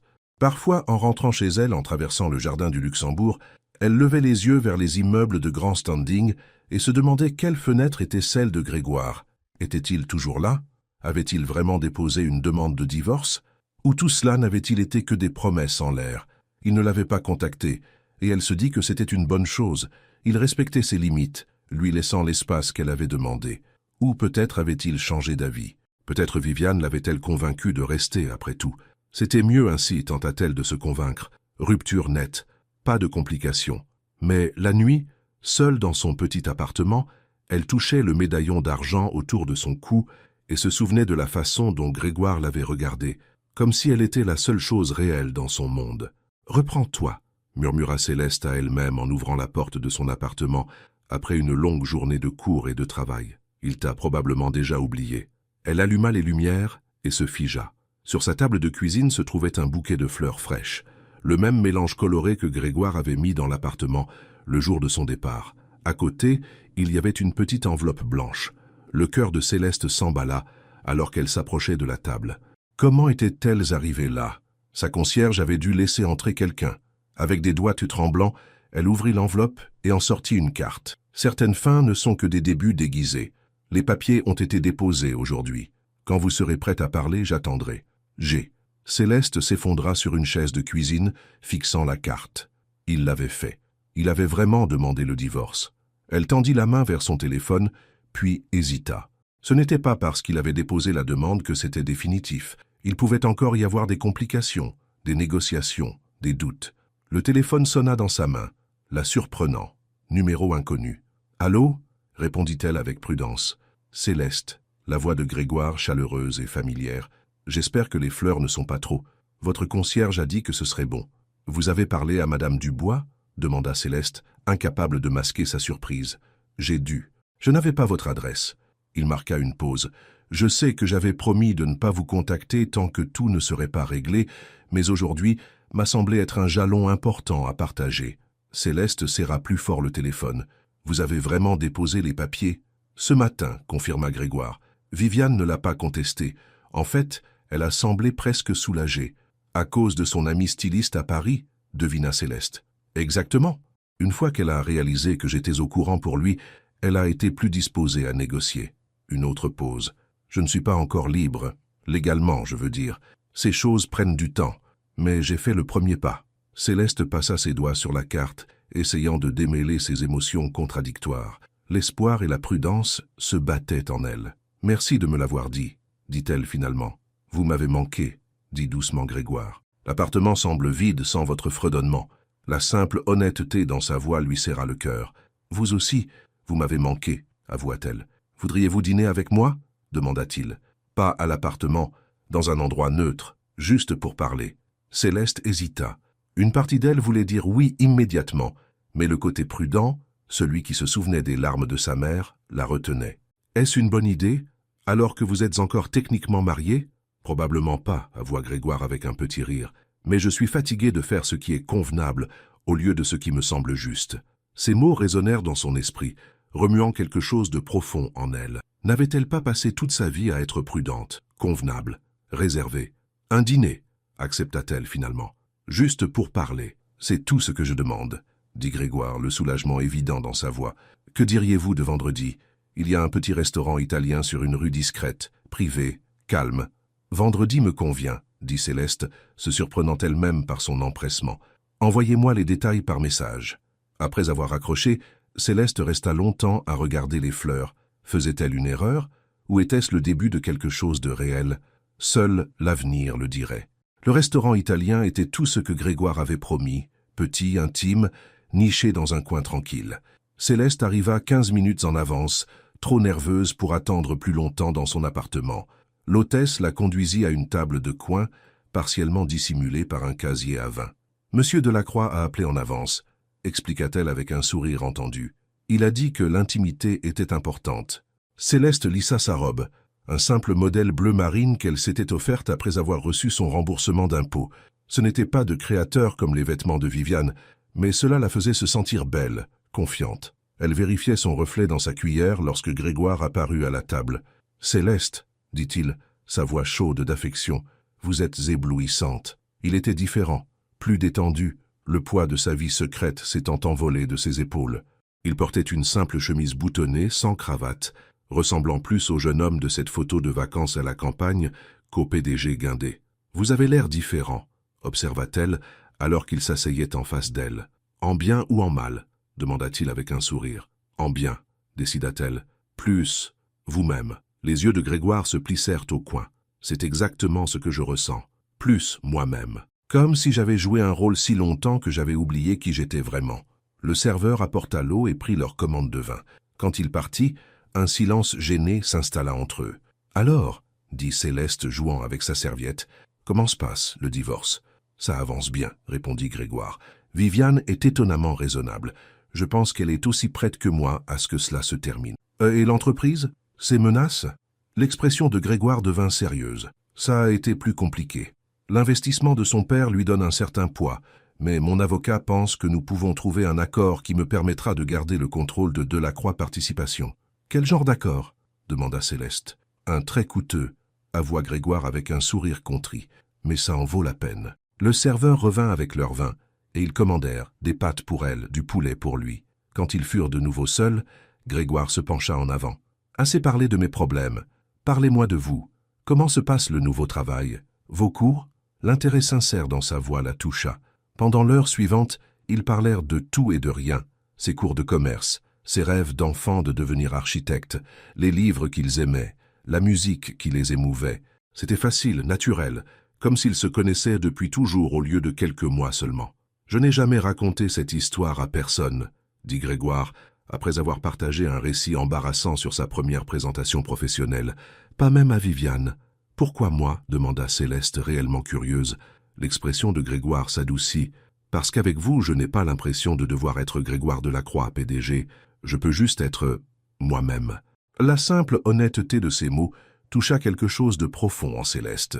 Combien de temps s'était-il écoulé depuis que quelqu'un l'avait vue, vraiment vue, non pas comme une femme de ménage, une étudiante ou la fille de quelqu'un, mais comme elle-même. Alors qu'ils terminèrent le dessert, un tiramisu partagé entre eux, Grégoire tendit la main à travers la table, ses doigts effleurant les siens. « Je sais que c'est compliqué, » dit-il doucement. « Je sais que vous avez toutes les raisons d'être prudente, mais je veux que vous sachiez que ce que je ressens pour vous est réel, Céleste, plus réel que tout ce que j'ai ressenti dans ma vie depuis très longtemps. » Céleste regarda leurs mains, si proches mais sans se toucher. « J'ai peur, » avoua-t-elle, « non seulement à cause de votre situation, mais à cause de ce que je ressens quand je suis avec vous. C'est accablant. »« Je sais, » dit Grégoire, « ça me fait peur aussi. Dans le bon sens. » Leurs regards se croisèrent à travers la table et quelque chose changea entre eux. Une barrière se levait, une porte s'ouvrait. « Me raccompagnez-vous » demanda Céleste doucement. Devant le restaurant, Grégoire héla un taxi. Ils s'assirent près l'un de l'autre sur la banquette arrière, sans se toucher mais intensément conscients de l'autre. Les lumières de la ville défilèrent floues devant les vitres alors qu'ils se dirigeaient vers l'appartement de Céleste à Belleville. Quand ils arrivèrent, Grégoire la raccompagna jusqu'à sa porte. Dans le couloir faiblement éclairé de son immeuble, ils se tinrent face à face, aucun des deux n'étant tout à fait prêt à dire bonne nuit. « J'ai passé un moment merveilleux », dit Céleste, sa voix à peine un murmure. « Moi aussi », répondit Grégoire. Il tendit la main, ses doigts touchant doucement le médaillon à son cou. « Vous le portez toujours. »« Toujours », dit Céleste, sa peau picotant là où ses doigts l'effleuraient. « Il me rappelle elle. Et maintenant, vous aussi. » Les yeux de Grégoire s'assombrirent en la regardant. « Céleste, je... » Le son d'une porte s'ouvrant au bout du couloir rompit l'instant. L'une des voisines de Céleste sortit, leur jetant un regard curieux en passant. « Je devrais y aller, » dit Grégoire reculant. « Mais j'aimerais vous revoir, si c'est ce que vous voulez. »« Oui, » avoua Céleste. « Mais doucement, d'accord, jusqu'à ce que tout soit réglé. » Grégoire hocha la tête, la compréhension dans ses yeux. « Doucement, » accepta-t-il. « Bonne nuit, Céleste. Bonne nuit, Grégoire. » Alors qu'elle fermait la porte de son appartement derrière elle, Céleste s'y adossa, le cœur battant. Elle tombait amoureuse de lui, était déjà tombée si elle était honnête avec elle-même. Mais pouvait-elle faire confiance à ce sentiment? Pouvait-elle lui faire confiance? L'avenir le dirait. Et pour une fois dans sa vie, elle était prête à attendre et voir. Au cours des semaines suivantes, Céleste et Grégoire bâtirent quelque chose de nouveau entre eux. Pas tout à fait une relation, mais plus qu'une amitié. Ils se rencontraient pour un café pendant ses pauses déjeuner, se parlaient au téléphone tard dans la nuit, allaient dans de petits restaurants de quartier où personne ne reconnaîtrait le célèbre PDG. Toujours en public, toujours prudent, toujours conscient du fait que légalement, il était encore marié. Mais à chaque rencontre, chaque conversation, le lien entre eux s'approfondissait. Grégoire la tenait informée des procédures de divorce, les négociations, la paperasse, ce lent chemin vers la liberté. Viviane était revenue de Paris et s'était installée dans leur propriété, en Île-de-France, séparant de fait leur vie. « C'est presque fini », lui dit-il un soir alors qu'il marchait dans le jardin des Tuileries. « Mon avocat dit que nous pourrions avoir un accord d'ici la fin du mois. »« Et après ?» demanda Céleste, son cœur battant entre espoir et appréhension. Grégoire s'arrêta de marcher, se tournant pour lui faire face. « Et après, je veux tout recommencer, faire les choses correctement, te faire la cour comme il se doit, comme tu le mérites. » Le sentiment désuet fit sourire Céleste. « Me faire la cour, comme dans un roman d'amour classique ? S'il le faut, dit Grégoire, les yeux pétillants. Je t'écrirai des sonnets, je t'enverrai des fleurs tous les jours, je me tiendrai sous ta fenêtre avec un radiocassette, comme dans les films des années 80. Céleste rit un rire léger et libre. « Je n'ai pas besoin de tout ça, juste toi, le vrai toi. » L'expression de Grégoire s'adoucit. « Le vrai moi a attendu toute une vie pour te trouver, Céleste Morin. » Il tendit la main. Ses doigts s'entrelacèrent aux siens. C'était un petit geste, innocent même, mais à cet instant il sonna comme une promesse. Alors qu'ils continuaient leur promenade, main dans la main sous la canopée des arbres, Céleste s'autorisa à croire que peut-être, juste peut-être, les fins heureuses n'étaient pas que pour les contes de fées après tout. L'appel arriva un mardi soir, alors que Céleste étudiait pour son examen final d'économie des entreprises. Le nom de Grégoire s'afficha sur l'écran de son téléphone, et elle décrocha avec un sourire. « Salut toi, » dit-elle, posant son manuel. « Je pensais justement à toi. Céleste. » Quelque chose dans sa voix la fit se redresser. Quelque chose est arrivé. Une angoisse glaciale s'installa dans son ventre. « Qu'est-ce qu'il y a? Tu vas bien ?»« Viviane conteste le divorce, » dit Grégoire, la voix tendue par la frustration. « Elle prétend l'infidélité. » Le mot resta suspendu entre eux, lourd d'accusation. « Mais ce n'est pas vrai, » dit Céleste confuse. « Nous n'avons jamais, pas tant que vous étiez ensemble. »« Je sais ça, » l'assura Grégoire. « Mais Viviane a engagé un détective privé. Ils nous ont suivis, pris des photos de nos rencontres. » Céleste porta une main à sa bouche. « Oh mon Dieu, c'est une tactique de négociation, » expliqua Grégoire. « Elle essaie d'obtenir plus d'argent, plus de parts dans l'entreprise. Mon avocat dit qu'elle ne veut pas vraiment rendre ça public. Cela nuirait à son image autant qu'à la mienne. Alors qu'est-ce qui se passe maintenant ?» Grégoire soupira lourdement. Plus de négociations, plus de retard, et nous devons être prudents quant au fait d'être vus ensemble. Les mots eurent l'effet d'un choc physique. Après des semaines d'espoir prudent, de construction de quelque chose de réel entre eux, ils étaient de nouveau contraints de se cacher. « Je suis désolé, Céleste, » dit Grégoire, la douleur évidente dans sa voix. « Ce n'est pas ce que je voulais. Je t'ai promis que tu ne serais pas un secret. Et maintenant, c'est bon, l'interrompit Céleste, bien que ce ne le fût pas. Pas vraiment. C'est temporaire, n'est-ce pas? Juste jusqu'à ce que les choses soient réglées? Oui, dit fermement Grégoire. Juste temporaire. Je n'abandonne pas, Céleste. Pas nous. Après avoir raccroché, Céleste fixa son téléphone pendant un long moment. C'était exactement ce qu'elle craignait, être entraînée dans le monde désordonné et compliqué du mariage de Grégoire, devenir l'autre femme aux yeux du monde, tout comme sa mère l'avait été. Mais il y avait une différence, se rappela-t-elle. Grégoire quittait réellement sa femme. Le divorce était réel, même s'il était maintenant contesté, et ce qu'ils ressentaient l'un pour l'autre, c'était réel aussi. N'en valait-il pas la peine de se battre? Les jours se transformèrent en semaines. Céleste se plongea corps et âme dans ses examens, reconnaissante de cette distraction. Grégoire appelait chaque soir, la tenant informée des batailles juridiques, la rassurant que tout serait bientôt terminé.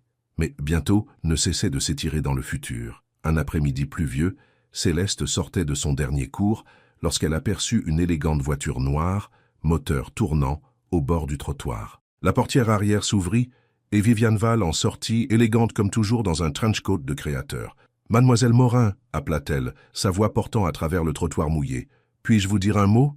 Céleste se figea, ses manuels serrés contre sa poitrine comme un bouclier.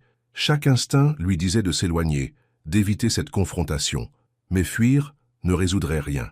Prenant une profonde inspiration, elle s'approcha de la voiture. « Madame Veil. »« Tiens, s'il vous plaît » fit Viviane en désignant l'intérieur de la voiture. « Il pleut à verse. Parlons à l'intérieur. » Malgré sa réticence, Céleste se glissa sur la banquette arrière.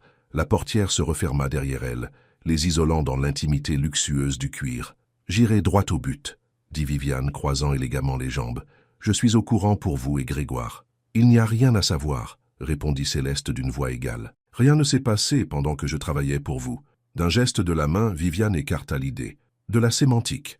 Le fait est que vous êtes la raison pour laquelle mon mari veut mettre fin à notre mariage. »« Non, » dit fermement Céleste. « Votre mariage était terminé bien avant que je n'entre en scène. Vous le savez mieux que quiconque. » Quelque chose vacilla dans les yeux de Viviane.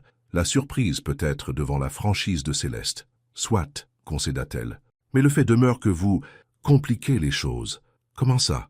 Viviane fouilla dans son sac et en sortit une pochette cartonnée. « Ce sont les photos prises par mon enquêteur, vous et Grégoire, l'air très intime. » Elle en fit glisser plusieurs photographies glacées, Céleste et Grégoire marchant dans le jardin des Tuileries, les mains jointes, assis proches à la table d'un café, debout devant son appartement, sa main sur sa joue. « Il n'y a rien de scandaleux là-dedans, » dit Céleste repoussant les photos. « Nous ne faisons rien de mal. Peut-être pas techniquement, » concéda Viviane. « Mais l'apparence compte, mademoiselle Morin. Que penserait le conseil d'administration du groupe Val si ces photos devenaient publiques? Que penseraient vos camarades de classe?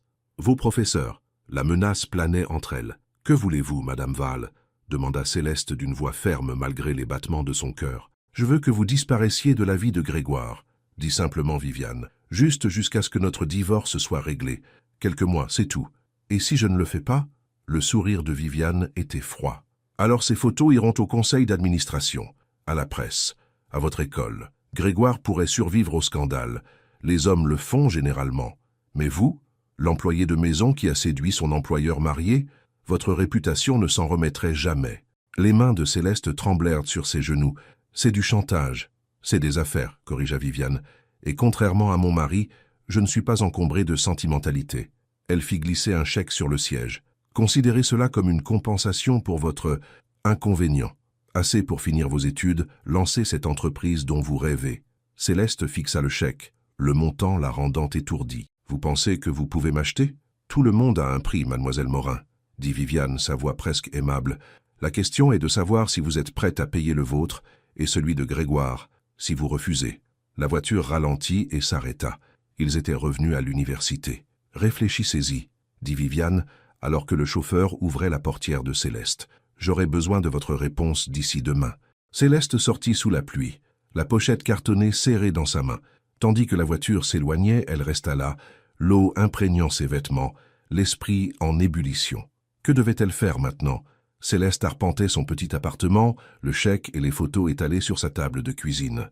Le montant était stupéfiant, assez pour rembourser ses prêts étudiants.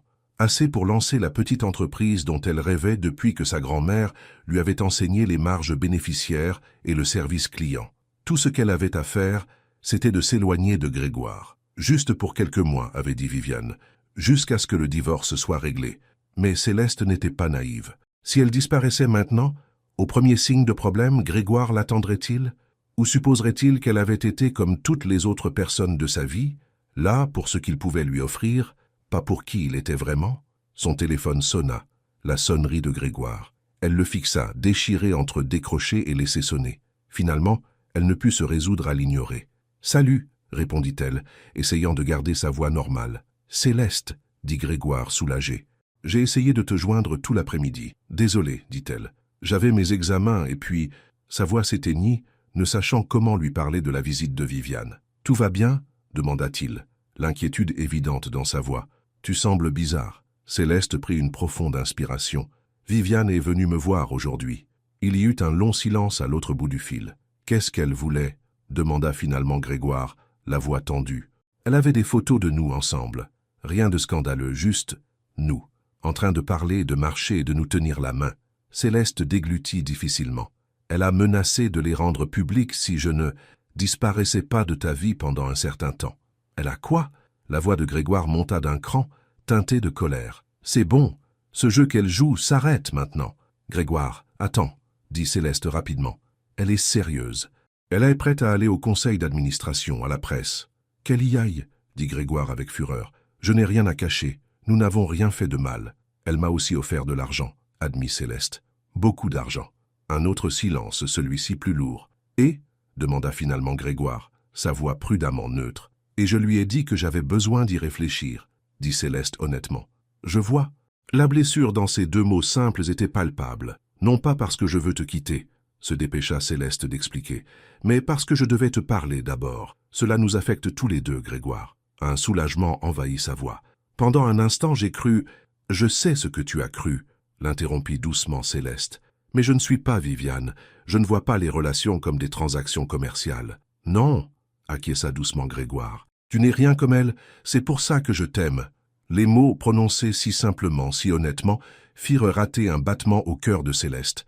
C'était la première fois que l'un d'eux le disait. « Grégoire », murmura-t-elle, les larmes lui montant aux yeux. « Je suis sérieux, » dit-il. « Je t'aime, Céleste Morin, et je ne laisserai pas Viviane ou qui que ce soit d'autre se mettre entre nous. » À cet instant, Céleste sut ce qu'elle devait faire. « J'ai besoin de te voir, » dit-elle. « Pas au téléphone, en personne. Je viens chez toi, » dit immédiatement Grégoire. « Donne-moi 20 minutes. » Alors qu'elle raccrochait, Céleste regarda le chèque sur sa table. Une chose si simple, un morceau de papier avec des chiffres dessus, mais il représentait tout ce qu'elle avait toujours voulu, la sécurité financière, une chance de lancer son entreprise, la liberté des difficultés qu'elle avait connues toute sa vie. Pourtant, il représentait aussi autre chose, la conviction que tout le monde pouvait être acheté, que l'amour n'était qu'une autre transaction. D'une main ferme, Céleste prit le chèque et le déchira en deux, puis en quatre, puis en plus petits morceaux, jusqu'à ce qu'il ne soit plus que des confettis sur sa table de cuisine. Certaines choses ne s'achetaient pas. Son cœur en faisait partie. Fidèle à sa parole, Grégoire arriva à son appartement 20 minutes plus tard, les cheveux humides de la pluie, les yeux remplis d'inquiétude. « Ça va ?» demanda-t-il, dès qu'elle ouvrit la porte. Céleste hocha la tête, reculant pour le laisser entrer. « Ça va mieux maintenant. » Le regard de Grégoire tomba sur les morceaux de chèques déchirés et les photos éparpillées sur la table de sa cuisine. La compréhension apparut dans ses yeux. « Tu l'as refusé, » dit-il, une pointe d'admiration dans sa voix. « Certaines choses valent plus que l'argent, » dit simplement Céleste. Grégoire traversa la pièce en deux enjambées, la serrant dans ses bras. « Je ne te mérite pas, » murmura-t-il contre ses cheveux. « Probablement pas, » acquiesça Céleste avec un petit rire. « Mais tu es quand même coincé avec moi. » Il recula pour la regarder, son expression sérieuse. « Je vais arranger ça, Céleste. Je vais mettre fin à cette guerre avec Viviane. Une bonne fois pour toutes. »« Comment ?» demanda Céleste inquiète. Elle semble déterminée à faire traîner les choses le plus longtemps possible. « En lui donnant ce qu'elle veut vraiment, » dit Grégoire. « Pas moi, pas même l'entreprise, mais le mode de vie, le statut, la position sociale d'être Madame Veil. Qu'est-ce que tu dis ?»« Je dis que je suis prêt à être très généreux dans l'accord, » expliqua Grégoire. « Plus généreux que ce que mes avocats jugent judicieux.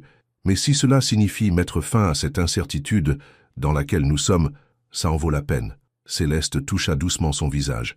Tu es sûr, c'est le travail de toute ta vie. Ce n'est que de l'argent, dit Grégoire, couvrant sa main de la sienne, et l'entreprise se remettra. Ce qui compte, c'est que nous puissions commencer à construire notre vie ensemble, ouvertement, honnêtement.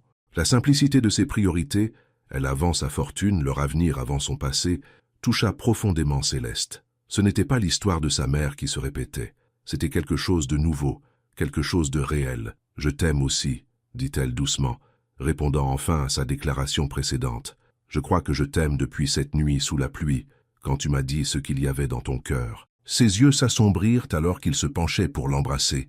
Leur premier vrai baiser, ni volé ni hâtif, mais délibéré et plein de promesses. Ses lèvres étaient douces contre les siennes, demandant plutôt qu'exigeant, offrant plutôt que prenant. Lorsqu'ils se séparèrent enfin, essoufflés et souriants, Céleste sentit quelque chose s'installer en elle, une certitude, une paix qu'elle n'avait pas connue auparavant. Quoi qu'il arrive ensuite, les menaces de Viviane, les batailles de divorce, l'opinion publique, ils y feraient face ensemble, non pas en tant qu'employeur et employé, ni en tant que PDG et gouvernante, mais en tant qu'égaux, en tant que partenaire. Alors que Grégoire la tenait serrée dans sa minuscule cuisine, la pluie tambourinant doucement contre les carreaux, Céleste comprit enfin ce que sa grand-mère avait voulu dire à propos du véritable amour. Il ne s'agissait pas seulement de grands gestes ou de mots passionnés. Il s'agissait de se choisir chaque jour, de voir au-delà des titres et des positions la personne qui se cache derrière, de se tenir côte à côte face à tout ce que le monde vous lancerait. Et pour la première fois de sa vie, Céleste n'avait pas peur de tomber, car elle savait, sans l'ombre d'un doute, que Grégoire serait là pour la rattraper. Les gros titres du matin frappèrent comme un coup de tonnerre. Le PDG du groupe Val impliqué dans un scandale de divorce. Couple puissant. Viviane Val demande le divorce. L'icône de la mode Viviane, Val quitte son mari milliardaire. Céleste fixa le kiosque à journaux devant son immeuble, son cœur battant la chamade. C'était là, étalé en première page du Parisien, le divorce de Grégoire et Viviane, désormais public. Mais quelque chose clochait. Les titres disaient tous que Viviane avait demandé le divorce, et non Grégoire. Et il n'y avait aucune mention de Céleste ou d'une quelconque autre femme. Son téléphone vibra dans sa poche. « Grégoire, tu as vu les journaux ?» demanda-t-il dès qu'elle décrocha. « Je les regarde en ce moment même », répondit Céleste, toujours confuse. « Grégoire, qu'est-ce qui se passe? Ils disent que Viviane a demandé le divorce, pas toi. »« C'est le cas, » dit Grégoire, semblant aussi surpris qu'elle. « Mon avocat a appelé ce matin. Les avocats de Viviane ont déposé les papiers hier après-midi. Ils ne contestent plus rien. En fait, ils demandent une procédure accélérée. »« Je ne comprends pas, » dit Céleste, se détournant des regards curieux des passants. « Qu'est-ce qui a changé ?»« Je ne sais pas, » admit Grégoire. « Mais mon avocat pense qu'il y a plus à cette histoire. Il essaie de comprendre ce qui se passe. »« Qu'est-ce que cela signifie pour nous ?» demanda Céleste, la question qui lui importait le plus. « Cela signifie que c'est presque fini, » dit Grégoire, le soulagement évident dans sa voix. « Et si c'est Viviane qui dépose, il n'y aura pas de scandale à propos de toi et moi.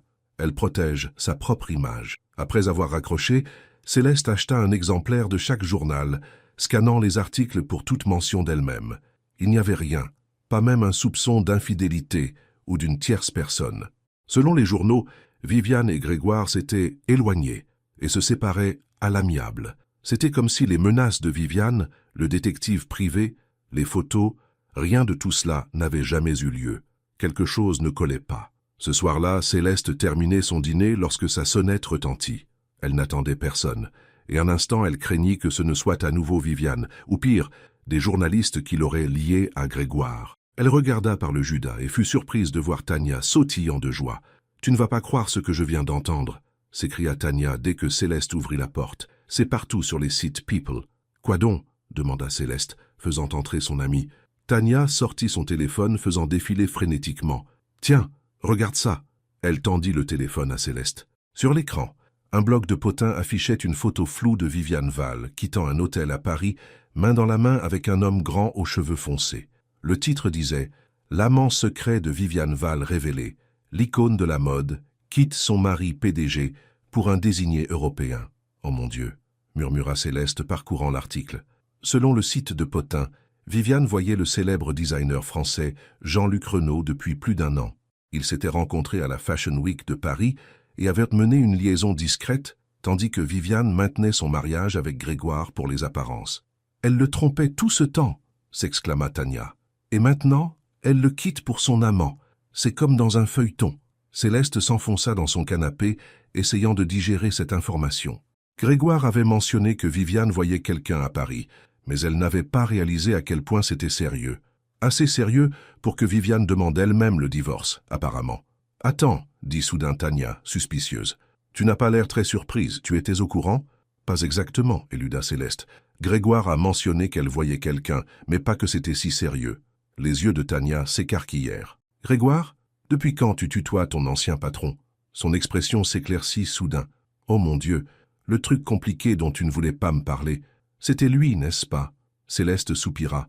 Il ne servait à rien de le cacher maintenant. « Rien ne s'est passé pendant que je travaillais pour eux, » insista-t-elle. « Mais après que je sois partie, oui, nous nous sommes vus, discrètement. » Tania laissa échapper un petit cri qui dut alerter les voisins. « Je le savais.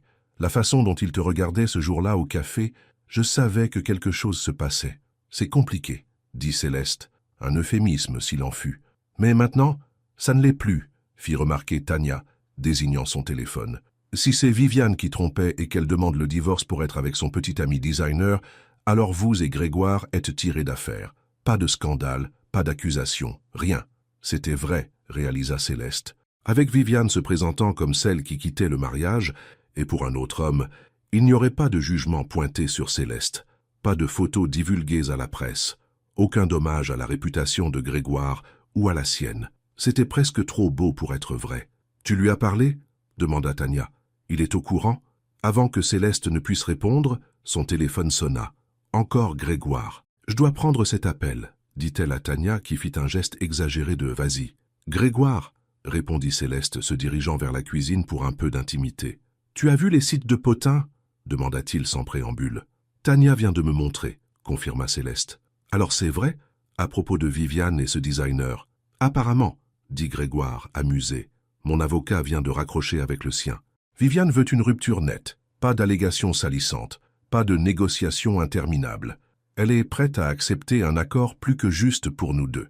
Pourquoi ce changement soudain ?» se demanda Céleste. « D'après ce que je comprends, son ami designer lui a posé un ultimatum, » expliqua Grégoire. « Il en avait assez d'être le secret, il voulait officialiser leur relation. Ironique, n'est-ce pas? C'était plus qu'ironique, c'était presque une justice poétique. La femme qui avait menacé d'exposer Céleste comme l'autre femme était elle-même impliquée dans une liaison. La femme qui avait essayé d'acheter le silence de Céleste cherchait maintenant un divorce rapide et discret pour poursuivre son propre bonheur. « Alors qu'est-ce qui se passe maintenant ?» demanda Céleste. « Maintenant, nous laissons les avocats s'occuper de la paperasse, » dit Grégoire. « Et puis, quand ce sera final, » il marqua une pause. « Céleste, quand tout sera terminé, je veux faire les choses correctement. Plus de cachette, plus de secret. Je veux que le monde sache ce que je ressens pour toi. » Tania, qui s'était rapprochée suffisamment pour entendre, fit un pouce levé enthousiaste à Céleste. « Je veux ça aussi, » admit Céleste souriant malgré elle. Après qu'elles aient raccroché, Tania saisit les mains de Céleste. « C'est comme un film. La méchante femme trompait tout le long, et maintenant toi et Grégoire pouvez être ensemble sans aucun scandale. Ce n'est pas si simple, » avertit Céleste, bien que son cœur fût plus léger qu'il ne l'avait été depuis des mois. « Il reste encore le divorce à régler et l'entreprise de Grégoire à prendre en compte. Des détails, » trancha Tania d'un revers de main. « L'essentiel, c'est que votre ils vécurent heureux et plus proches que jamais. » Pour une fois, Céleste se permit de croire que cela pouvait être vrai. Les semaines suivantes passèrent dans un tourbillon de paperasse juridique, de spéculations médiatiques et d'espoirs prudents. Fidèle à sa parole, Viviane insista pour un divorce rapide et à l'amiable. La presse économique bourdonnait de rumeurs concernant le règlement, mais les détails personnels restèrent privés. Céleste et Grégoire continuèrent à se voir discrètement, conscients que tant que le divorce ne serait pas prononcé, les apparences comptaient encore. Mais une nouvelle légèreté flottait entre eux, une certitude qui n'était pas là auparavant. Les magazines People se sont donnés à cœur joie avec la nouvelle relation de Viviane, affichant des photos d'elle et de Jean-Luc sur toutes leurs pages. Elle semblait indifférente à l'attention, accordant même quelques interviews soigneusement formulées où elle parlait de s'être éloignée de Grégoire et d'avoir trouvé une nouvelle direction dans sa vie. Il n'y eut jamais aucune mention de Céleste, pas de photos divulguées, pas d'accusations voilées. C'était comme si Viviane avait entièrement oublié ses menaces, trop absorbé par son propre nouveau départ pour se soucier du passé. Un après-midi pluvieux, Céleste sortait de son cours d'économie d'entreprise lorsqu'elle aperçut une silhouette familière attendant sous l'auvent du bâtiment. Grégoire se tenait là, sans parapluie, l'air plus détendu qu'elle ne l'avait jamais vu. « Qu'est-ce que tu fais ici ?» demanda-t-elle agréablement surprise. « Je voulais te le dire en personne, » dit Grégoire, les yeux brillants d'une sorte de joie. « C'est fait. Le juge a signé les papiers ce matin. Je suis officiellement divorcé. » Le cœur de Céleste fit un bond. « Vraiment? C'est fini ?»« Complètement fini, » confirma Grégoire. « Viviane a obtenu la villa somptueuse sur la côte d'Azur et une très généreuse indemnité. J'ai gardé le contrôle de Valois Industries. Une rupture nette, exactement comme nous le voulions. » La pluie tombait plus fort autour d'eux, mais aucun des deux ne semblait le remarquer. « Alors qu'est-ce qu'on fait maintenant ?» demanda Céleste, osant à peine croire que ce moment était enfin arrivé. Grégoire prit ses mains dans les siennes. « Maintenant je peux faire ce que j'attendais de faire depuis des mois. Céleste Dubois, voudrais-tu dîner avec moi ce soir? Un vrai rendez-vous. Plus de cachette, plus de coups d'œil par-dessus l'épaule. Juste nous. » La simple demande, si ordinaire pour la plupart des couples, si monumentale pour eux, fit monter les larmes aux yeux de Céleste. « Oui, » dit-elle en lui serrant les mains, « j'adorerais ça. » Le sourire de Grégoire fut comme un lever de soleil perçant les nuages. « Je passe te prendre à 7 heures? Je serai prête, » promit Céleste, tandis que Grégoire la raccompagnait au métro, sa main tenant la sienne ouvertement, fièrement. Céleste sentit un poids se soulever de ses épaules. Pour la première fois depuis qu'elle l'avait rencontré, il n'y avait plus de secret entre eux, plus de barrières, plus d'ombre. Juste deux personnes, marchant côte à côte sous la pluie, prêtes à commencer quelque chose de nouveau. Le restaurant que Grégoire choisit pour leur premier rendez-vous, officiel, n'était pas ce à quoi Céleste s'attendait. Au lieu d'un des restaurants gastronomiques exclusifs de Paris, il l'emmena dans un petit restaurant italien familial, dans un quartier prisé de l'Est parisien, chaleureux, accueillant, avec des nappes à carreaux et des bougies dans des bouteilles de vin. « C'est parfait, » dit Céleste alors qu'il s'installait à une table de coin. « Mais je suis surprise.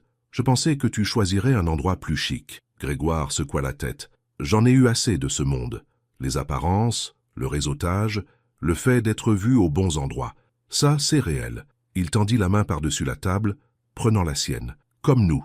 Pendant le dîner, ils parlèrent et rirent, faisant des projets maintenant qu'ils pouvaient enfin envisager l'avenir. Céleste lui raconta son idée d'entreprise, une agence de placement qui formerait et placerait des employés de maison avec des salaires et des avantages équitables, inspirés par l'expérience de sa grand-mère. « Je veux aider des gens comme moi à trouver de bons emplois chez des employeurs qui les respectent, » expliqua-t-elle. « Ma grand-mère a travaillé pour la même famille pendant 40 ans, mais elle n'a jamais eu d'assurance maladie ni de retraite. »« Fauti, c'est brillant, » dit Grégoire, son admiration évidente. « As-tu pensé au coup de démarrage?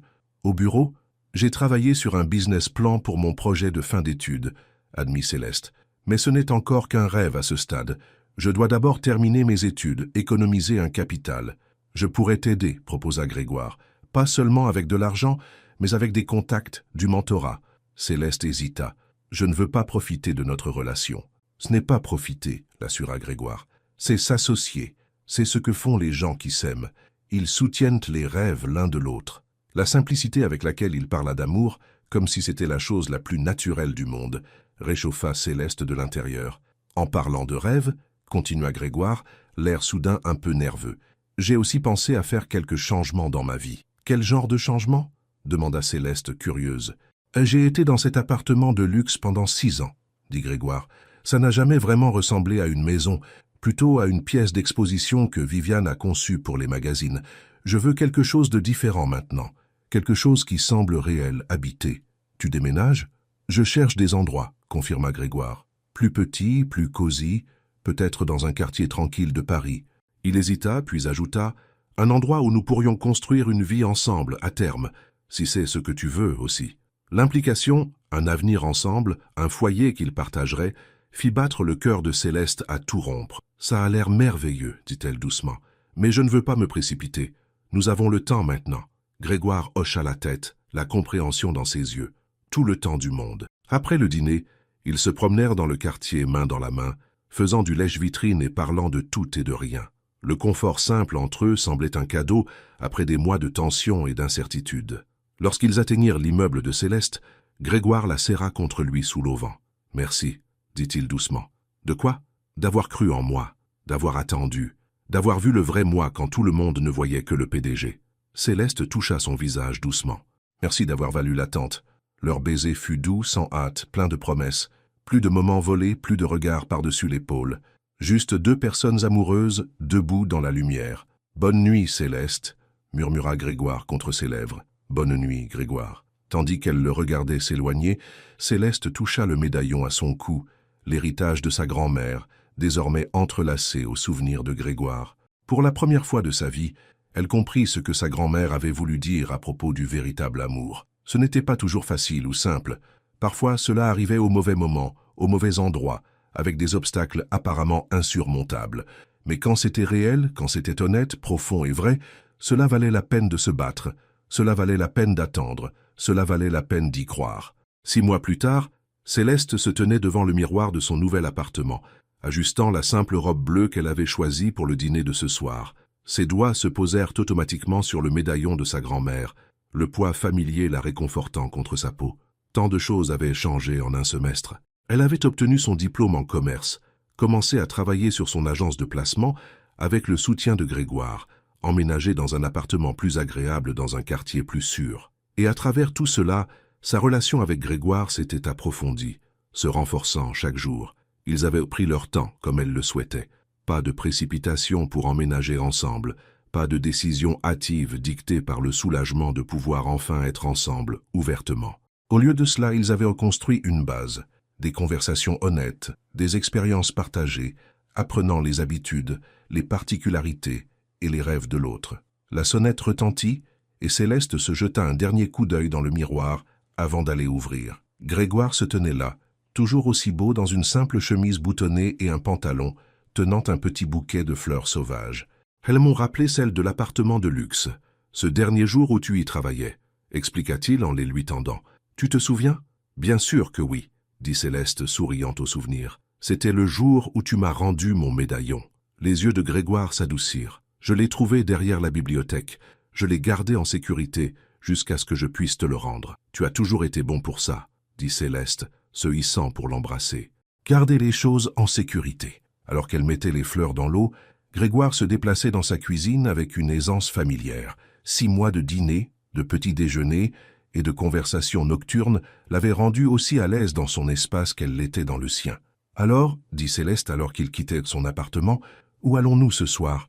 Tu as été très mystérieux à propos de ce dîner. »« C'est une surprise, » répondit Grégoire, les yeux pétillants. « Mais je pense que tu aimeras. » La voiture qu'il avait arrangée ne les emmena pas à un restaurant, mais dans un quartier résidentiel de Paris, s'arrêtant devant une charmante maison de ville dans une rue bordée d'arbres. Des lumières brillaient chaleureusement aux fenêtres et des fleurs s'épanouissaient dans les jardinières. « Quel est cet endroit ?» demanda Céleste, confuse. Grégoire lui prit la main, l'aidant à sortir de la voiture. « Tu te souviens quand j'ai dit que je cherchais une nouvelle maison, un endroit qui semble réel, habité ?» La compréhension lui vint. « C'est ça? C'est ton nouvel endroit? Viens voir, » dit Grégoire, l'amenant les marches. Il déverrouilla la porte et la fit entrer. L'intérieur était chaleureux et invitant, parquet en bois massif, bibliothèque encastrée, une cheminée dans le salon. Ce n'était pas aussi grandiose que l'appartement de luxe, mais cela avait du caractère, une âme. « C'est magnifique, » dit Céleste, tournant lentement sur elle-même pour tout observer. « Quand l'as-tu acheté ?»« La signature de l'acte a eu lieu la semaine dernière, » dit Grégoire, observant attentivement sa réaction. « Je voulais te faire la surprise. »« Eh bien, ça a marché, » rit Céleste. « Rit. Je n'en avais aucune idée. » Grégoire la guida à travers la maison, lui montrant chaque pièce. La cuisine avec son évier de ferme, le bureau avec des bibliothèques du sol au plafond, la chambre principale avec sa fenêtre en saillie donnant sur le jardin arrière. « Il y a une autre pièce que je veux te montrer, » dit-il, l'amenant à une pièce plus petite au bout du couloir. Il ouvrit la porte pour révéler un espace vide, fraîchement peint d'une couleur crème douce, avec de grandes fenêtres laissant entrer la lumière du soir. « À quoi sert cette pièce ?» demanda Céleste.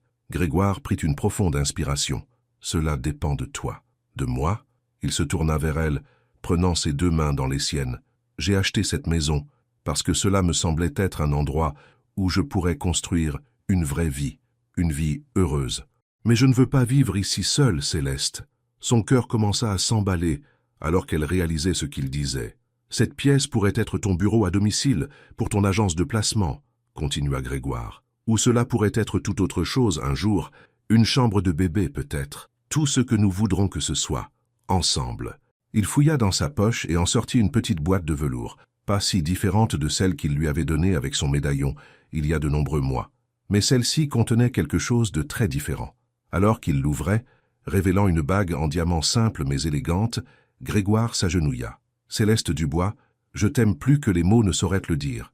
Tu m'as vu, le vrai moi, quand je me cachais à moi-même. Tu m'as donné le courage de changer ma vie, d'atteindre quelque chose de réel et de vrai. Veux-tu m'épouser ?» Les larmes emplirent les yeux de Céleste, des larmes de joie qui dévalèrent ses joues. « Oui, » murmura-t-elle, puis plus fort. « Oui, Grégoire, je t'épouse. » Ses mains tremblèrent légèrement alors qu'il glissait la bague à son doigt. Puis il se leva, l'attirant dans ses bras, son baiser plein de joie, de promesses et d'éternité. Plus tard, alors qu'ils étaient assis sur le rebord de la fenêtre de ce qui serait leur chambre, partageant une bouteille de champagne et faisant des projets pour leur avenir, une violente tempête de pluie éclata sur Paris. Le bruit de la pluie contre les fenêtres rappela à Céleste cette nuit dans l'appartement de luxe, quand tout avait changé entre eux. « Tu te souviens de cette première tempête ?» demanda-t-elle, s'appuyant contre l'épaule de Grégoire. « Quand tu m'as dit ce que tu ressentais, comment pourrais-je oublier ?» dit Grégoire, son bras se serrant autour d'elle. « J'étais terrifié à l'idée que tu t'enfuis et ne reviennes jamais. J'ai failli le faire, » admit Céleste. « J'avais tellement peur de ressembler à ma mère, d'aimer quelqu'un qui ne me choisirait jamais. Mais je t'ai choisi, » dit doucement Grégoire. « Chaque jour depuis, je t'ai choisi. Et je t'ai choisi, » répondit Céleste se tournant vers lui. « Le vrai toi, pas le PDG ou le milliardaire ou n'importe lequel de ses titres. Juste Grégoire. » Il toucha le médaillon à son cou, ses doigts doux. « Ta grand-mère serait fière de toi, tu sais, d'avoir suivi ton cœur tout en restant fidèle à toi-même. »« Je pense qu'elle t'aurait aimé, » dit Céleste souriant à l'idée.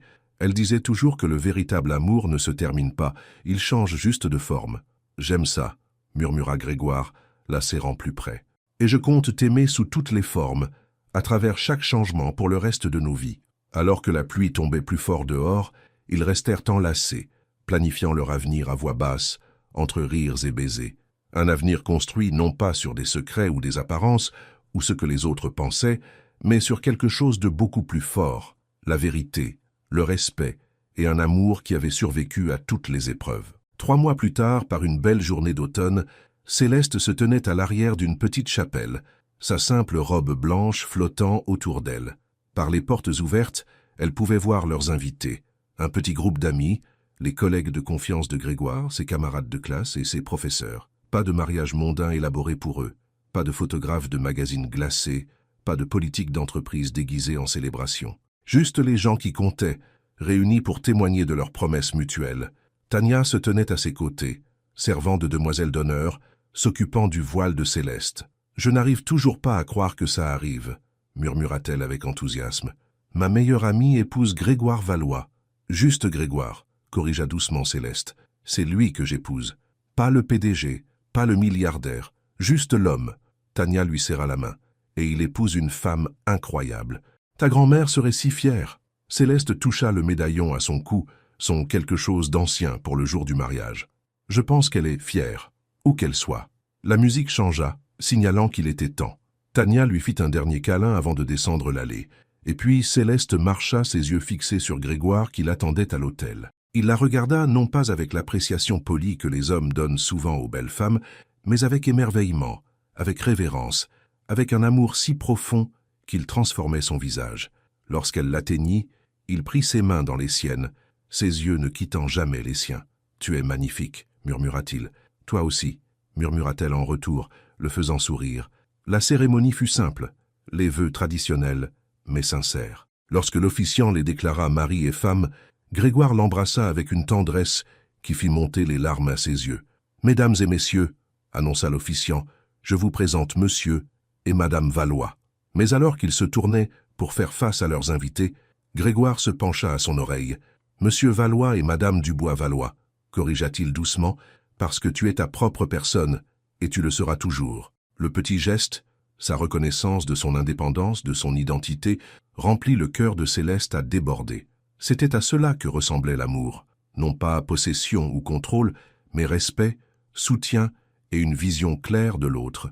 À la réception, tenue dans le jardin de leur maison de ville parisienne, Grégoire fit teinter son verre pour un toast.